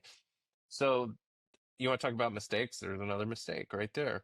Yeah. Um, Searching for like authentic conversation in is that another mistake with the work when you're when I was about 7 years into this work, I remember one of my friends who's a very creative guy saying to me, dude, what are you doing with Instagram Reels? And I was like, that's not what we do. This is a photo project. And he was like, man, I really feel like you're kind of behind the curve on this. And I was like, we're not behind the curve, dude. This is a photo project. That's what we do. We just don't do that. And it's like, I got my master's degree in emerging media and communication. You think I, of all people, would know, like, hey, when advances come, like, you need to ride the wave and you need to be thinking about what the future of that work is. So then we started doing reels and they go gangbusters, like we started seeing some of those reels, especially with Tulsi, go viral. A lot of that was her, but you're like seeing like the importance of that, but you're like 3, 4 years behind the curve, So that's another lesson that I learned within the work is to always be, future thinking and trying to think about where the work can go and not just limiting yourself to like one avenue of attack and saying like, well, man, I'm a great photographer. I've made it. It's like, okay, yeah, you might be a great photographer, but also what are you doing with video? Oh, you're 4 years behind the curve. Oh, you're way behind the curve. So, you need to be future thinking in the space because, I especially think during the early days, 2014 is like a lot of people were saying like, nobody's going to listen to long form. Nobody's going to read that long of a blog. And so you're just putting your art out and you're like, well, I hope people love this. And then it turns out a lot of people do love it, but then you're kind of sitting in an echo chamber in a lot of ways where it's just like people are just like, great work, good job. Yes, you're killing it. But then you don't realize, like, oh, I'm 4 years behind the curve on Instagram Reels. Like, there are 12-year-olds that know that, like, Yeah. Instagram Reels are a thing and you need to be doing it. So, yeah, I mean, it's a ton of lessons in humility and just always realizing, like, you should listen to those voices around you because not all of them are going to be right. But if you surround yourself with wise counsel, then you're going to get a lot of wisdom from other artists who are quite honestly doing it better than you maybe at that moment in time, and you can take from those lessons and make your work even better by listening. So That just brings it right back. I mean, you said it before, but putting yourself around the people that are there in that space, the ones that are doing something, um, and whatever that is, whether it be, I know I just talked to some of like the clothing company space, or you're talking about Black Rifle, like the coffee space, XYZ, and especially if you have access, or a lot of those people don't realize that there's so many people out there that they're willing to share this stuff. It's their passion. It's what's driving them forward, and they have a real love for it. Because in a lot of this stuff, you have to, or you're not going to get anywhere. And people can see right through the bullshit. They know. They look at it and they're like, oh, that person's just in it for the money or the fame. Insta fame, whatever it might be. But it's that those people that are really in it for the long term, or really in it with a vision for something, especially where it's a visionary. They're making a change within that space, and those are the people to talk to. And I've had some people come back for this show where I was like, wow, I just put it out there and gave it a shot, and holy crap, now I'm speaking to this guy. Like, I can't believe, but all right, let's do this. And I'm still amateur at this, but it's talking with these people along the way, and one small improvement every time. If I keep doing that, you can even just see from, the very beginning, you yourself with the very beginning episodes from there, that progression through. And it doesn't happen overnight, but if you go back and look at, it's an easy way to measure it. Go back and look at, episode 1 through 10 versus, with what you had going on towards your last one with Tulsi there. The night and day difference. right there alone, and it's very clear to see, and it's like, wow, okay, so somewhere along here, every little bit along the way, it adds up over time. So you might get frustrated or pissed off about where you're at now, but it's like, just keep hammering out, man, and don't look at that huge vision of stuff at the very start. Like, have it in mind and have that focus to head towards there. But you're it's gonna change. Your asthma is gonna change along the way. You might even not be pointed it in the wrong way or in the right way. Um, but along that way, you're going to make those improvements and make course correction like we do while we're out on a land nav course, and make that small course correction. Be like, oh, okay. And you might not even know it or see it, but somebody, if you surround yourself with good people, you kind of get bumped onto the track a little quicker. So no, it's phenomenal right there, man. Yeah, I don't know if there are any New York Giant fans out there, but a guy named Tiki Barber had a really good quote. He was a running back for the Giants back in the day, and I remember he was like a third string running back, if I have this right. But he got his, and I think he might have been undrafted. I'm not quite sure on that, but he had gotten a shot finally through injuries to actually, come into a game and to start. And I just remember this quote about, man, it kind of goes back to that thing of you miss 100% of the shots you don't take. Hmm. And is like, he said, I didn't feel prepared in that moment to be starting running back for the New York Giants. But it's the same thing in being an artist is like, I don't feel prepared to sit in the room with Rudy Reyes. I don't feel prepared to sit in the room with Tulsi Gabbard. Like, you have to take the shot. You have to take the opportunity and put yourself out there because you'll never know. Maybe you do fail. But that failure is a lesson that you take forward into future podcasts, into Hmm. future projects, future creative endeavors. So I think it's so important it's easy to get overwhelmed by the moment, but not letting that paralyze you and realizing like I have such an incredible gift to be able to get to sit down with this person and to glean from the knowledge, even just learning from that person in the moment, not even thinking about what this future podcast or project can be or what this painting is going to look like, but thinking about sitting down in the moment with that person and taking it moment by moment, second by second, hanging on their every word and listening to what they have to say so that then that becomes really the authenticity of the movement. Hmm. It's not about 10 years, 15 years, 20 years from now, yeah, you can think about where I'm going to be at 5 years, set those goals.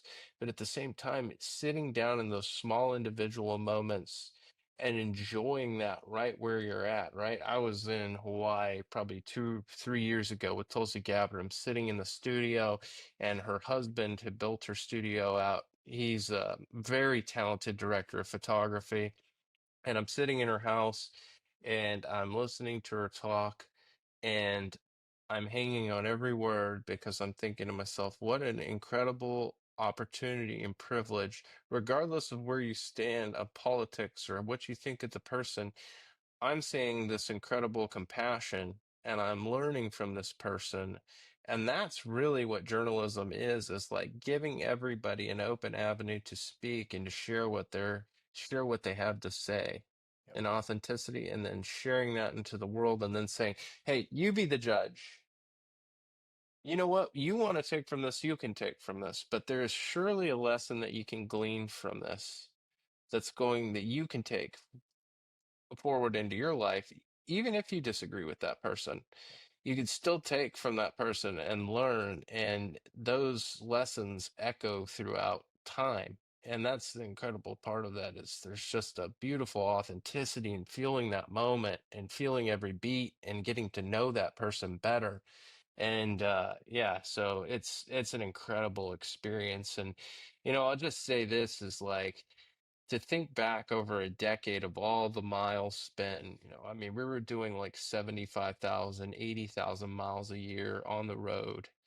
in my vehicle, driving to each of these veterans to share these stories, to meet with them, and to tell their stories. Sometimes living 3, 4, or 5 days around this person. You know, in the early days, couch surfing. In the later days, we had the privilege of getting a sponsorship through Hilton, and they took care of a lot of my rooms, and but no matter what, spending that time out on the road and being willing to listen to each veteran as they share their stories, each human being as they share their stories, and then realizing like this is what the movement is each individual story. Yeah. We're building a greater collage. We're building a mosaic of all of the veterans who have taken part. And yeah, we're not going to be able to tell every story, but we're going to be able to tell these stories at the highest level that we possibly can because we owe it to that person. Yeah. We owe it to the individual to tell their story in the most authentic way possible. So that's part of that drive and desire that I talked about from Carter Chick is he's gone, and um, I don't have a way to bring him back, but what I do have is that story, and that story echoes, and each person that hits that link and then reads that story gets to be a part of that and gets to know the man better. And there is a real power in that. That there is, and really, that authenticity is something that people people crave. Look at what's a lot of the algorithms and everything out there right now. You if you do anything with content or whatnot, you'll hear back stuff like "be authentic," and they always point to this one guy. I can't remember his name, but he works out in a gym, and he literally just turns the camera on, and yeah, they're still bad and stuff, but he's literally just talking, "Hey, this is what I'm doing for the day," and everything else, and it's crazy to me to think that we've gotten to a point as a society that you know eh, part of it's sad, but part of it is also seeing the opportunity of like the sad end is that it's someone's getting that human connection from watching a YouTube video. But on one end, to me, that it's like, hey, you know what? If we've gotten to this point as a society to where that's where they're reaching out, then be part of the positive voice out there and be someone that's out there putting content out that's actually going to give back. I don't ever want to be someone who's just producing content to produce content, but put something out there in the world that someone else can look at and say, you know, I can take something from that. I can actually become a better person or, put some sort of light within my life by consuming this particular content, or I'm going to look for this. Oh, veteran success story. Like I'm a vet having a rough time. And wait a second. They have something with photography or with journalism or, someone who's been there before and seen that journey, what it's taken to get there and the things that they can pick out. It's not every episode is for everyone, but I do know for a fact that some of that stuff out there people glean from these particular things when someone puts those things out there and it speaks to certain people and it says, hey, you know they feel it in their heart, like this is where I need to go next, or I was really struggling with this here, or I couldn't figure this particular situation out. Aha, light bulb moment. And it's been cool to put that stuff out there. You you have no idea the people that you might affect. That's one of the most beautiful parts of storytelling is when you get that message back is like, I heard so and so on your podcast. That's the reason that I went to rehab. That's the reason why I sought a deeper spiritual connection with God. That's the reason that had that conversation with my wife. That's the reason that I did this or that. That's the reason why I searched deeper meaning with my children. Like when you hear those stories where maybe it's even a guy's past failures, but it's an authentic, honest moment, and then that listener gets back to you and says, William, look, man, this might have honestly saved my life. And if you hadn't had those moments yet, you surely will have those moments in the future. And that's one of the most powerful parts of storytelling is like when you're like realizing like, wow, this literally could have saved this person's life. And it's not about you being great or any of that, but it's about the story getting out there and being put out there in an authentic way. and then watching how that echoes. And I always use this hashtag. I was using this early in the, probably 4 or 5 years ago, but one person, hashtag one person.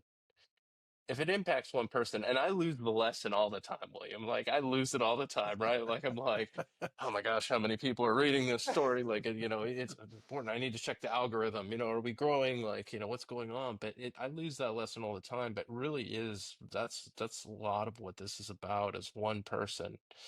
If it affects one person, if it helps one person, you've done your duty within the work and you've transformed a life. And that right there is something you can carry with you as legacy. That's incredible. I mean, how many people can say that, like, you don't know what that conversation is going to lead to. Yeah. So there's so much power in that. So what you're doing is incredible because there can be so many conversations that are had just off of that one conversation that you may not know about. And there's a real power. And that person may not even get back to you, may not say, William, this is what saved my life, but maybe it is what saved their life. Maybe it is what chose them to get on that diet that they've always been looking on getting on. Maybe it is the pursuit of going to the gym every morning at 4 a.m. Whatever that looks like. It could be that one conversation that transforms the life and causes them, or maybe they decide to jump into a different art form or a new job.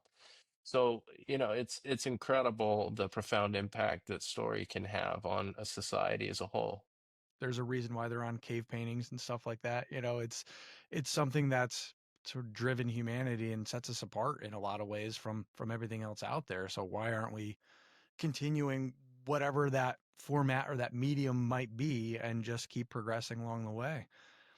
And speaking of which, Tim, so like I mean what's other than revitalizing, I mean is there plans in the future for new episodes? Is there what's your way forward?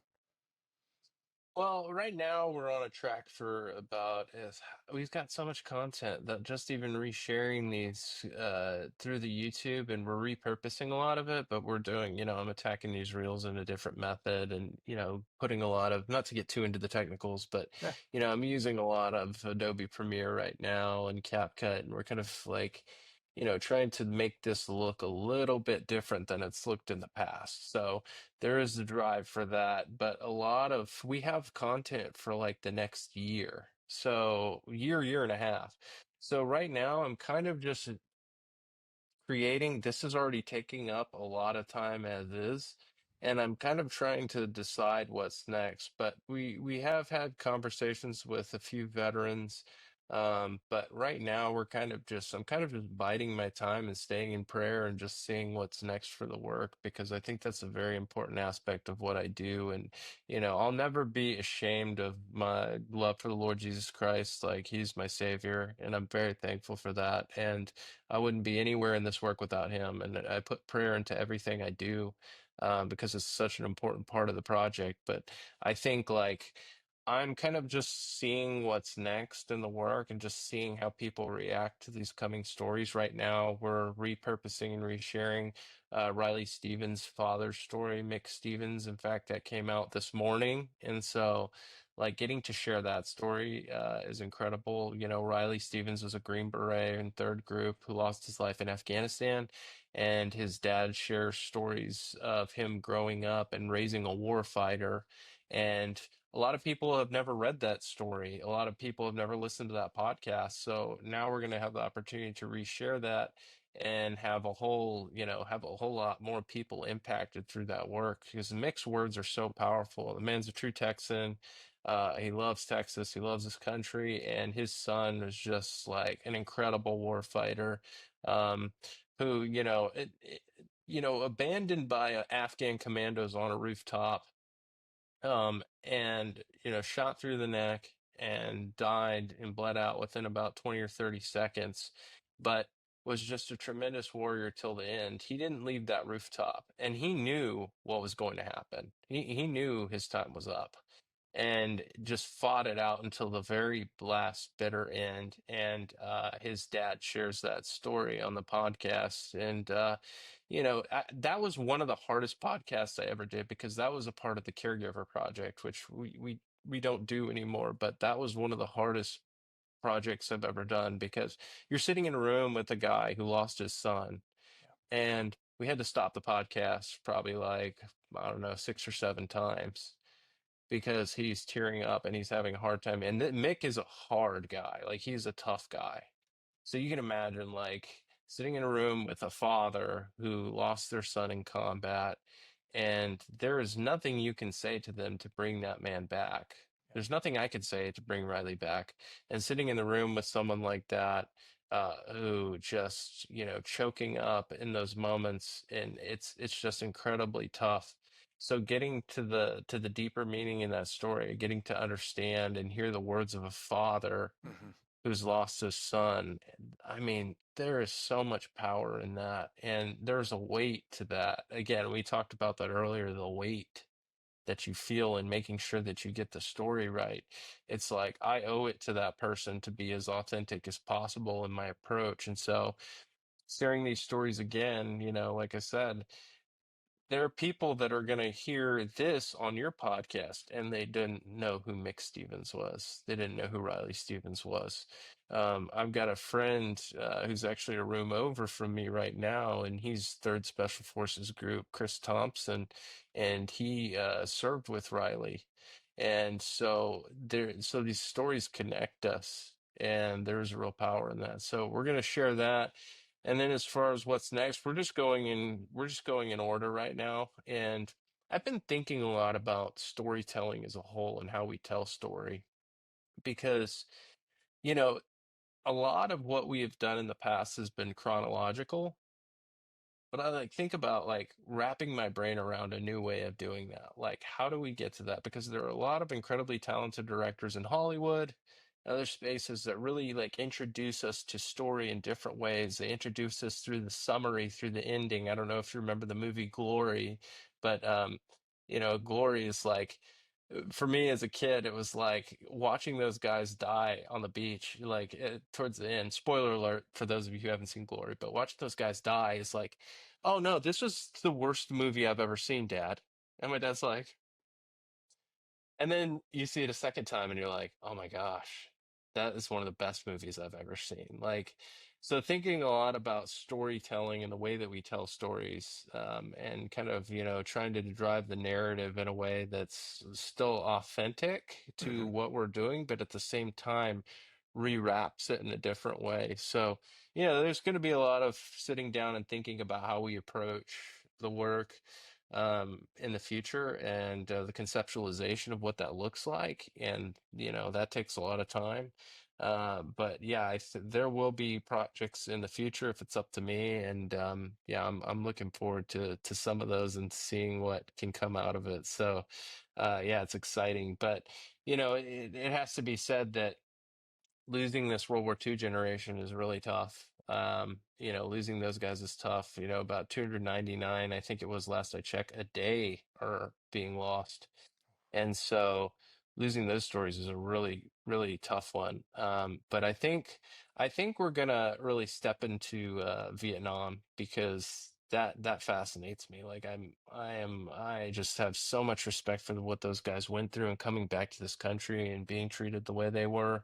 And not and many of them still have not had the opportunity, to share their story. So, I sat down with a guy named Mike Stahl probably, I don't know, 4 or 5 years ago, and he was Mac VSOG.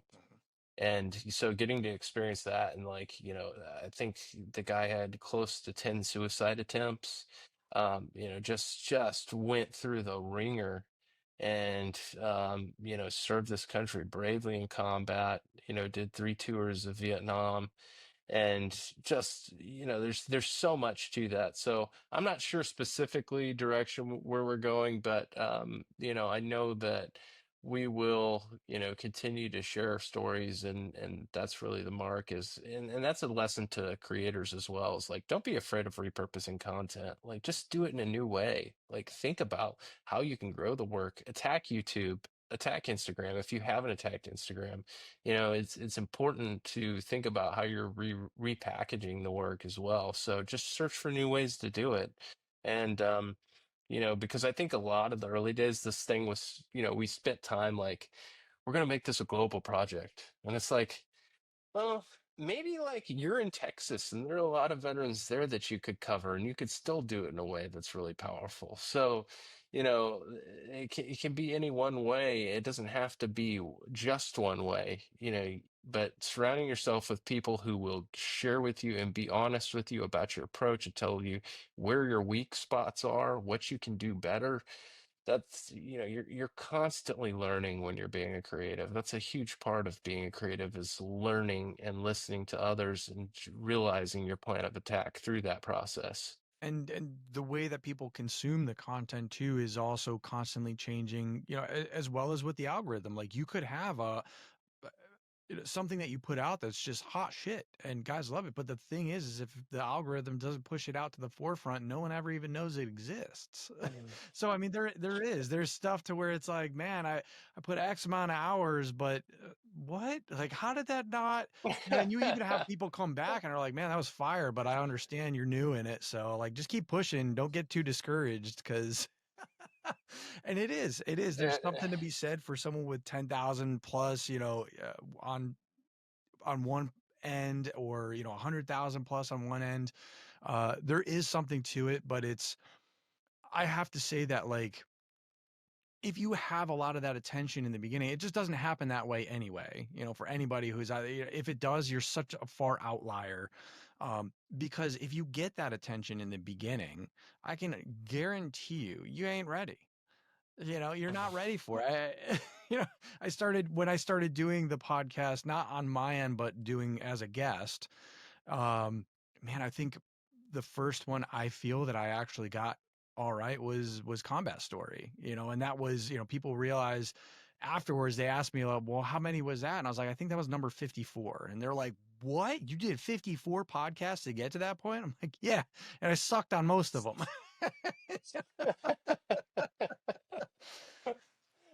oh, that's funny. Yeah, that's You can't be man, afraid. you can't. You know, I think too, that's another thing is like the progression of the way you grow. So, dude, if I stopped creating every time that I got discouraged by a comment or I got discouraged by the amount of reactions to something, Mhm. I wouldn't be doing it anymore. Like if I had stopped, and there were plenty of moments along the way where you do feel like stopping. You're like, am I just banging my head against the wall right now, like for nothing? Like what is this for? I mean, it can happen, it can happen 10 years into a work. It doesn't need to be year one. Like you said, you know, you get to 54th to that 54th podcast. It could be podcast number 154. And that's never going to go away. You always feel a sense of what do people call it, imposter syndrome nowadays, where it's like you feel like you're not quite attacking that in the way, or you're not the person to do that, Mm. or you don't feel like you feel like you could do it better, or you feel like you wish you got more comments, or there you wish there was more attention. But that goes back to that thing that I was talking about with hashtag one person. If you're impacting one person, that's an incredible movement in art. It really is. And I don't say that inauthentically. I really mean that. I don't say that as somebody with a pedestal of, 40,000 plus Instagram followers that we built over a decade. I would have said the same thing to you early within the work is like, there would be people that would say to me now, it's like, well, you should be, dude, you should be at like 500,000 followers by now. Like, what's going wrong with the work? Like, what's going on? And then you'll think like, well, why don't I have 1 million followers? That it is what it needs to be. It is where it needs to be at, and that doesn't mean that you don't seek to further the work. But if you're pursuing that thing authentically, then the followers will come. The eyes will come, the listeners will come. And if they don't come, at least you gave it the most authentic approach possible, and you did it in the greatest way that you could with the integrity that you had. And you can hold your head up high and say, you know what, I gave it my best shot and I did everything I could. And those are the lessons that I'm going to learn to take into future endeavors. So there is a real power in that. All the stories that I've gleaned from, including Rudy Reyes, Donald McAllister, Tulsi Gabbard, Frank Denius. Fourth wave at Omaha Beach. How many people get to say that they get to sit with a person like that, and that person gives them the privilege of sharing their time? I remember with Frank Denius, he was still an active lawyer living in Austin. So I'm told at 95 years old that, and not very many people got interviews with this guy. I mean, I remember I had a friend who has a pretty massive platform, and they were told no. Frank's Oh, not sharing his story anymore. And so I was given that story through a connection of mine, and they said, "You've got 2 hours with him in his law office, and that's it." And I was like, "Oh my gosh, that 2 hours? That's it?" Like, I'm gonna have to like be so creative about the way I approach this because you gotta think I'm taking photos. This isn't even video. Like, I'm gonna have to like think about all the angles in the room. I'm gonna have to think about how I use the room, about the space in the room. I'm gonna have to like, and it turned out to be one of the best projects that we've ever done. Sitting down in those 2 hours, he knew his story. He knew what it needed to be. He knew what he wanted to share, and he was just extremely open and honest about his experiences in combat. Um, and I mean, they were literally, his unit was responsible for literally stalling out the German forces in the area. I think he had 500 men with him, and they were having to stall a line of German combat troops so that Patton's Third Army could break through that line and get to them. And they were experiencing hand-to-hand combat on this hill. And Frank would tell you, like, in those moments, I just remember shifting and stabbing, and that's all I remember. And he's like, he goes, I can't remember specific men that I killed, but I just remember that I just did whatever I had to do. And so getting down into the nitty-gritty, the hand-to-hand, all that blood, all that suffering, the sweat and tears that those men felt in the moment, and sharing that so openly with me and being honest about his experiences thereafter too, in, experiencing the French children from the school in in and around Normandy writing letters to him as an older man saying, "Thank you. Thank you for our freedom." French kids yeah. overseas writing him letters, and just the experience of opening those letters and, understanding the weight of what he had been a part of is incredible. So Frank Denius, and also responsible for, Texas A&M is going to get mad at me for this one, but also responsible for desegregating Texas A&M at the time. Like, he was one of the head lawyers that helped that happen, and he would get death threats. He would get calls to his office. Like, so just the amount of incredible service that these men put in, not just in being in the military, but then stepping outside of it and doing incredible things even beyond that.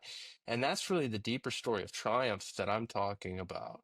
Like, I want to attack that angle because that is such an important part of the story is where are we going? What are we doing? What are this? I guarantee if you think back right now, if you think back to your moments in combat and you think about what you've learned from that, I guarantee there's a position of triumph in your life. I guarantee there's something that you could find in your story where you go, you know what, Tim, that's it. That's what I have. So I would ask you even now, what is that for you? Oh man, I mean, really, a lot of that with the stuff with the book tour, but then also pushing it past the end, pushing it past where people had gone before to where, I mean, and I know I've said it before on other podcasts and stuff, but like, so the literal flag from the front cover picture is now hanging in the Airborne and Special Operations Museum. Like, Wow. we have literally, there are stories in there. One in particular where a suicide bomber lit himself off, and a ball bearing pinged off of one of the guy's weapon magazines. So he had a PMag, Magpul PMag in there, and it pinged off of that, saved his life. And the guy didn't even know afterwards. The other team leader comes up and he's saying, but that's in the museum. A backpack that was shredded with ball bearings from this particular same suicide bomber. Uh, where someone was standing just moments before, and he had moved because of the actions of someone else that was there. And he was actually performing his duty at the time, didn't even want to, was moving towards this person when this happened. And all of this stuff is now part of the DoD historical archives down there in Fayetteville, part of the museum. And I can be like, to tell the guys that, and to tell them that they can take their kids and grandkids down to this, you know, that right there, being part of something that large. I don't even think I realized it at the time, because a lot of it was just push, push, push, do the best possible job that you could, put the guys first and honor these memories. To be able to do that and then look back and say, the strength to do that. I think I had a conversation with my commander about it, because I was like, I don't know about the rest of my career and all that. A lot of the time it seemed like I was hitting my head against a wall. But I can tell you definitively that that portion in the Argandale, which was probably some of the worst that people could get in a lot of ways. I'm not saying it's the worst at all by any means, but I'm just saying it was an extreme instance that was an outlier. And I'm pretty sure with a lot of the other stuff coming from that, and experienced the ripple effect. I've had two other people now, two other books published due to helping coach these other guys get through the publishing process. There's one right here, and Andrew Bragg, Devil's Playground. Another one, Sons of the Argandab, and this one's not even out yet. It comes out in June. But to help those guys and coach them through that process and make those introductions and be like, hey, this is what you want to watch out for. This is what I learned during it. And then for them to even take it even further and watch that ripple effect. And I mean, now from the book social media and stuff, I've had Kiowa pilots reach out and send me footage from above, like from the days that we were on the ground, during certain things. Incredible. Send in journal stuff. I literally had Afghan children that were 10 years old at the time that we met out there on the battlefield that would kind of follow us around, reach out and go, um, I know you guys. I recognize that patch. I remember you.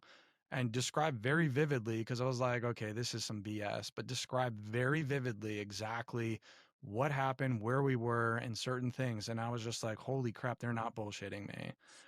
Um, to have that It's amazing. reach and where this has gone. And I told my commander, I'm like, I know definitively that I was meant to be there at that specific time. And I have that same feeling with some of this project. And I'm just going to follow it, and sometimes it is. Sometimes it's one foot in front of the next. But I'm just going to keep going. And that taught me that. And those guys taught me that. That leadership put that there and kind of put that charge there. And that's what drives me sometimes. And that's what, it's those instances. And I said it before, it's the most extremes that you'll get. The uh, war can give you the ultimate highs and the ultimate lows. And having experienced life, it just makes that spectrum in the middle and everything so much sweeter. So, I mean, I don't look at it as a crutch. I actually look at it as, again, and I'll say it again, instead of uh, being beaten down, we were really forged. And the guys that realize that and the guys that move forward have done incredible things. There's so many guys that were on that deployment and from that unit that have done incredible things in moving forward. It was a real honor to serve with those guys, especially with that type of background, and see where they've gone since then, and the drive that they've had from there. The ones that really have realized what was either handed to them or that what they went through was forging them as opposed to beating them down. It's perspective. It really is. It's perspective.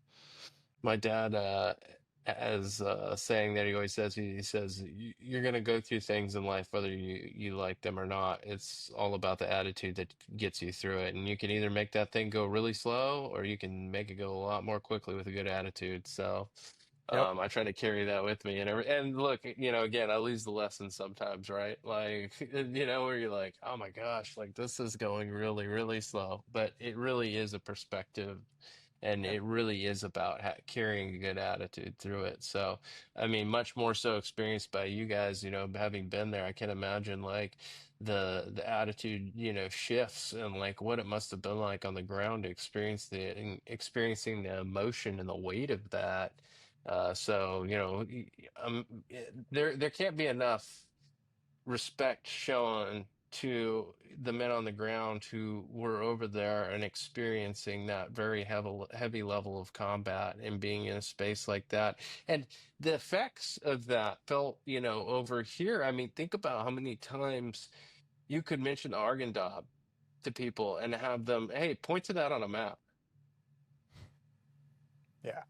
I mean, I don't know that I could do it, in the moment. Like, I don't know if you gave me a map of Afghanistan, I would be able to point to it. So, just the reverence that I have for you guys having been over there is just, I can't state it enough. But man, the stories that must have come through there, and you just showed me two other books, but like the stories that came out of that, and for you to detail and to write those down that's going to resonate with people in the future. You have no idea who that's going to impact 20, 30, 40 years from now, much less who it's impacting right now in this very moment that's sitting down and reading a chapter while we have this very discussion. Yeah. So it's pretty incredible. It's like Inception in some ways. It's like it's a dream within a dream. So my platoon sergeant that was, in the book, he just retired. I think it was yesterday or 2 days ago, but he just retired. And um, he had said he gave me a call, after he saw it in clothing and sales, but he gave me a call and he's like, he's at sergeant major level and he's around division a lot. And he's like, Yeski, you have no idea, man. Like, I walk into offices and your book's on the freaking shelf, and I don't say anything, but I chuckle to myself, like seeing this ripple effect through there. And a lot of it was presented, I think it was John Troxel. So SAAC, John Troxel is a second, the senior enlisted advisor to the Joint Chiefs of Staff. I mean, it's like a man who's dedicated his life to the military and stuff came out and said, thank you for presenting this from the Joe level that you did. Like, it doesn't happen often to where we get to see that end of things. And I don't think it's ever been written on the GWA end of things that, like, thank you for putting this down. And he actually ended up putting me into something that was a recommendation, I think, for Sergeant Major's Academy, as reading for it, just because of, he's like, this gives a really good picture of what's going through the head of the men that were there on the ground at the time. So it just goes to show that you never know those effects. You don't know where it's going to end up and everything. I can guarantee you the Veterans Project and stuff, I mean, it's finding its way out there and what you're doing with preserving those memories within that, and what you have done and what you're kind of either repurposing or finding the way forward in there. It's admirable, man. It really Heck yeah. is. I really appreciate that. One of my favorite experiences within this work has been I got called in by, it was actually a woman who had gone to my college, and she was a college basketball player there, Chelsea. And she was teaching at a private school in San Antonio, and she asked me to come speak to the elementary kids in her class, and I was like, nothing quite like I've spoken on some pretty large platforms. Like I spoke at Sornex during Summer Strong. Like, there's a bunch of SEC coaches there. Not fearful at all. I felt so pumped to share Alfred Hawes' story. Um, but stepping into an elementary classroom is like where you discover fear.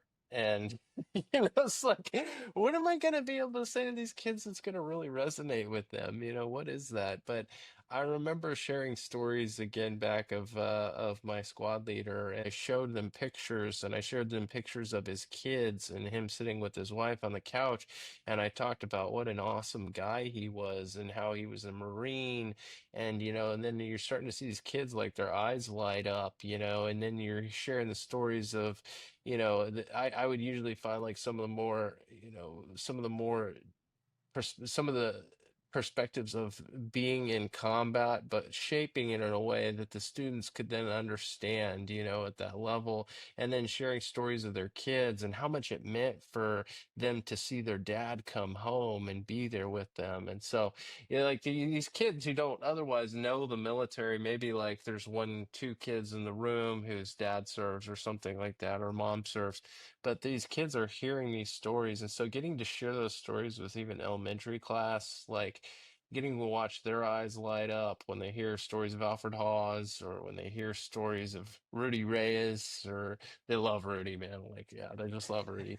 But like hearing these stories of these kids, like it's like almost like you're seeing them in comic books, But and so, Rudy talked about this when he said, kind of like the modern experience of veterans is like it belies the dignity of the real experience that we go through.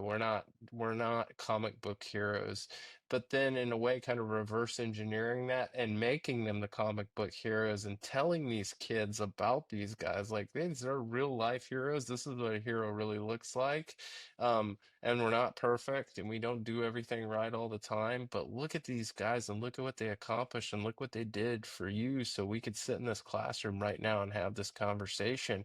And making it breaking it down into bite-sized pieces so they can understand it is like that's an incredible part of the experience. So yeah, it's cool to see, like, think about future generations and what that might affect, and the fact that like they may be signing up in the future because of those conversations. They might find I remember being in Hawaii, and again, this isn't I'm not trying to make this about myself, but this was a really cool experience, is that we're on this 50-mile hike, across the island of Hawaii, and with 50 for the Fallen, Chad Conley's group, who's a former Green Beret, and I'm with Tulsi Gabbard, and Tulsi was like, "Hey Tim, I want you to meet this guy," and I was like, "Okay, cool." Like, and he's a Green Beret, he's in 10th group, and I was like, cool. And he like starts talking to me. He's like, hey man, I just want to say, like, me, of course, I had some conversations with my dad before I decided to join the army,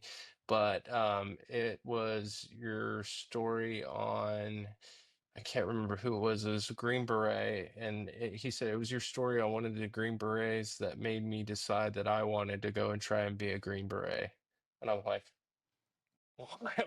wow. Like, and now he is a Green Beret. Now he's like an ultra athlete, like doing these, ultra marathons and stuff too. So getting to see like the impact that that can have on like future generations of warfighters is incredible. And again, it's not me. It's not me being I'm just a conduit to get to be able to tell these stories. So I tell people all the time, I'm like, somebody else could do could do this work. I just chose to do it. It was like very much, up to what I believe I attribute to God, and also just like being in the room with the right people at the right time. Marilyn Wallagore, introducing me to the work, and giving me this rare privilege of being able to share the stories. But this is the lesson to anyone, is like you can step into the space and you can share the stories. And I think that it's important. Yes, it is important in our space to be a veteran, but at the same time, it's like if you want to try to tell those stories, you should try to tell those stories. We need more great storytellers. We really Yeah. do. Like, we do. So I think stepping into that space, and with humility and authenticity is going to lead you to those right and proper places. And, if it affects one person, you've made all the changes that you need to make. And that's an incredible and rare privilege in life. I mean, because how many people are out there searching for a purpose in their life or looking for something, and ultimately they may never find that thing that they really want. They may never find that thing that they really want to do. So being able to find something that it becomes your drive and desire, and not all encompassing life, not saying like worshiping the work, but being able to get to do it really is a privilege. And coming at it from a humble side, like you have, that is, and you continue to do, and that's refreshing to see as well. Um, I think that that is an important thing, and those opportunities to do that, or that progression within that field, it happens, but I do think that it happens in a way to when you are aligned in the right way. that's when that starts to happen. And it's through, like for yourself, the prayer, meditation is something that I use a lot as well. And it's really, I feel like that same thing. You're putting yourself in tune. You're putting yourself in tune with everything around you. And you're also having to self reflect a lot there as well and say, hey, like, what are your motivations here? And really become comfortable with that and become comfortable with, either sacrificing to put that out there or, you know, becoming what you preach. And that is, it's a hard charge. It is a hard charge, but And I think one of the things that really awakens you to the work that you're doing too, and really reinforces that humility is sitting in the room with a World War II veteran like a Paul Merriman, and having him ask me the very real question of, so what do you like do for work?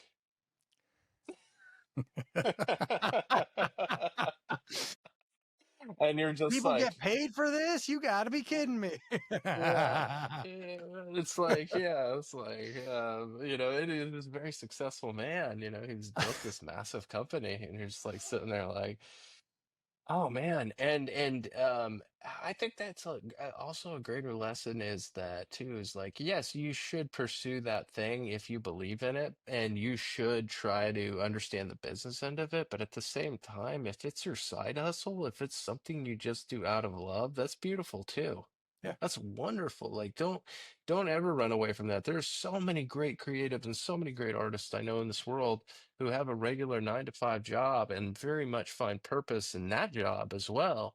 And then on the side are building this other thing that they love. And I've done that. I did that for 2 or 3 years, within this space of like working at a creative agency. And that opened my mind up even more to how I needed to change the work and to develop it. So I would tell people like don't run from that either. Like structure is a very good thing. I had a conversation with a friend about this the other day. Is like sometimes we get in our own echo chamber as creatives and like we just push forward. And that kind of goes back to what I was saying about reels earlier. It's like you're 4 years behind the curve when it comes to this thing.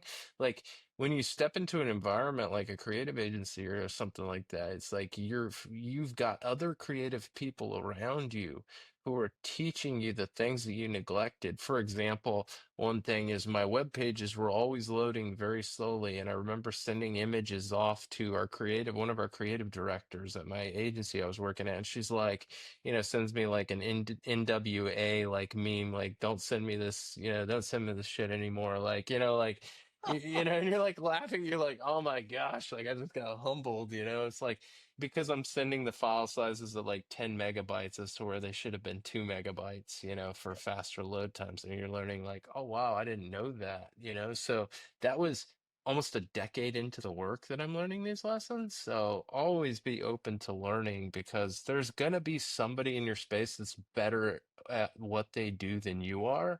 And that specific thing may be the thing that you need and the hurdle that you need to conquer in order to get to the next level. Or in my case, another a humbling one as well.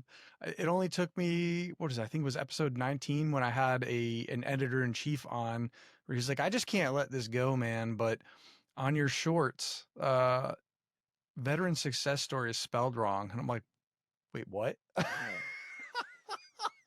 And I had That's 19 awesome. episodes with success, for a success-based podcast with success spelled with one C. And I'm like, you've Oh got to be man. kidding me. That's awesome.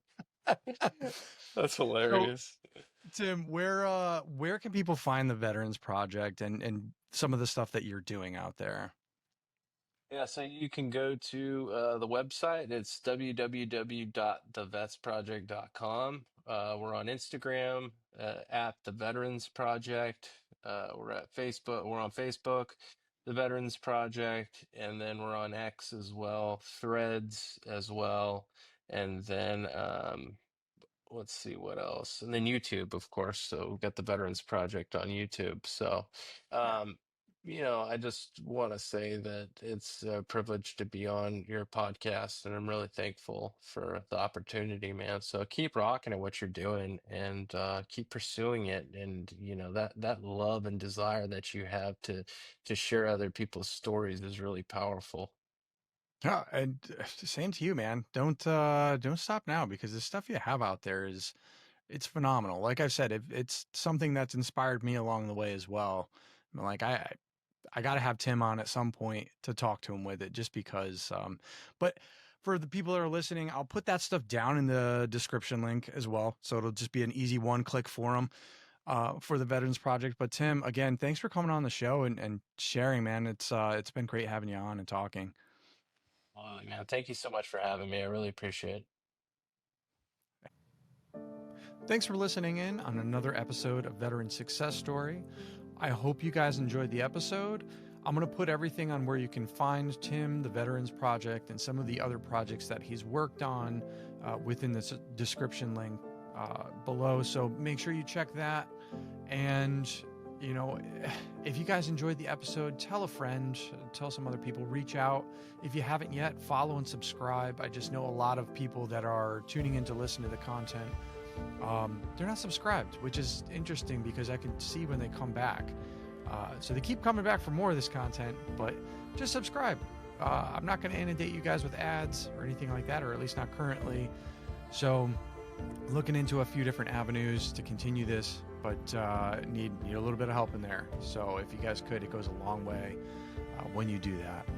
So again, join me next week for another episode of Veteran Success Story. I hope you guys enjoyed this one, and I'm telling you guys, the guests that are upcoming, it's going to be some good stuff. So appreciate it. Again, follow, subscribe, tell a friend, and I hope you enjoyed the episode. And this has been yet another episode of Veteran Success Story.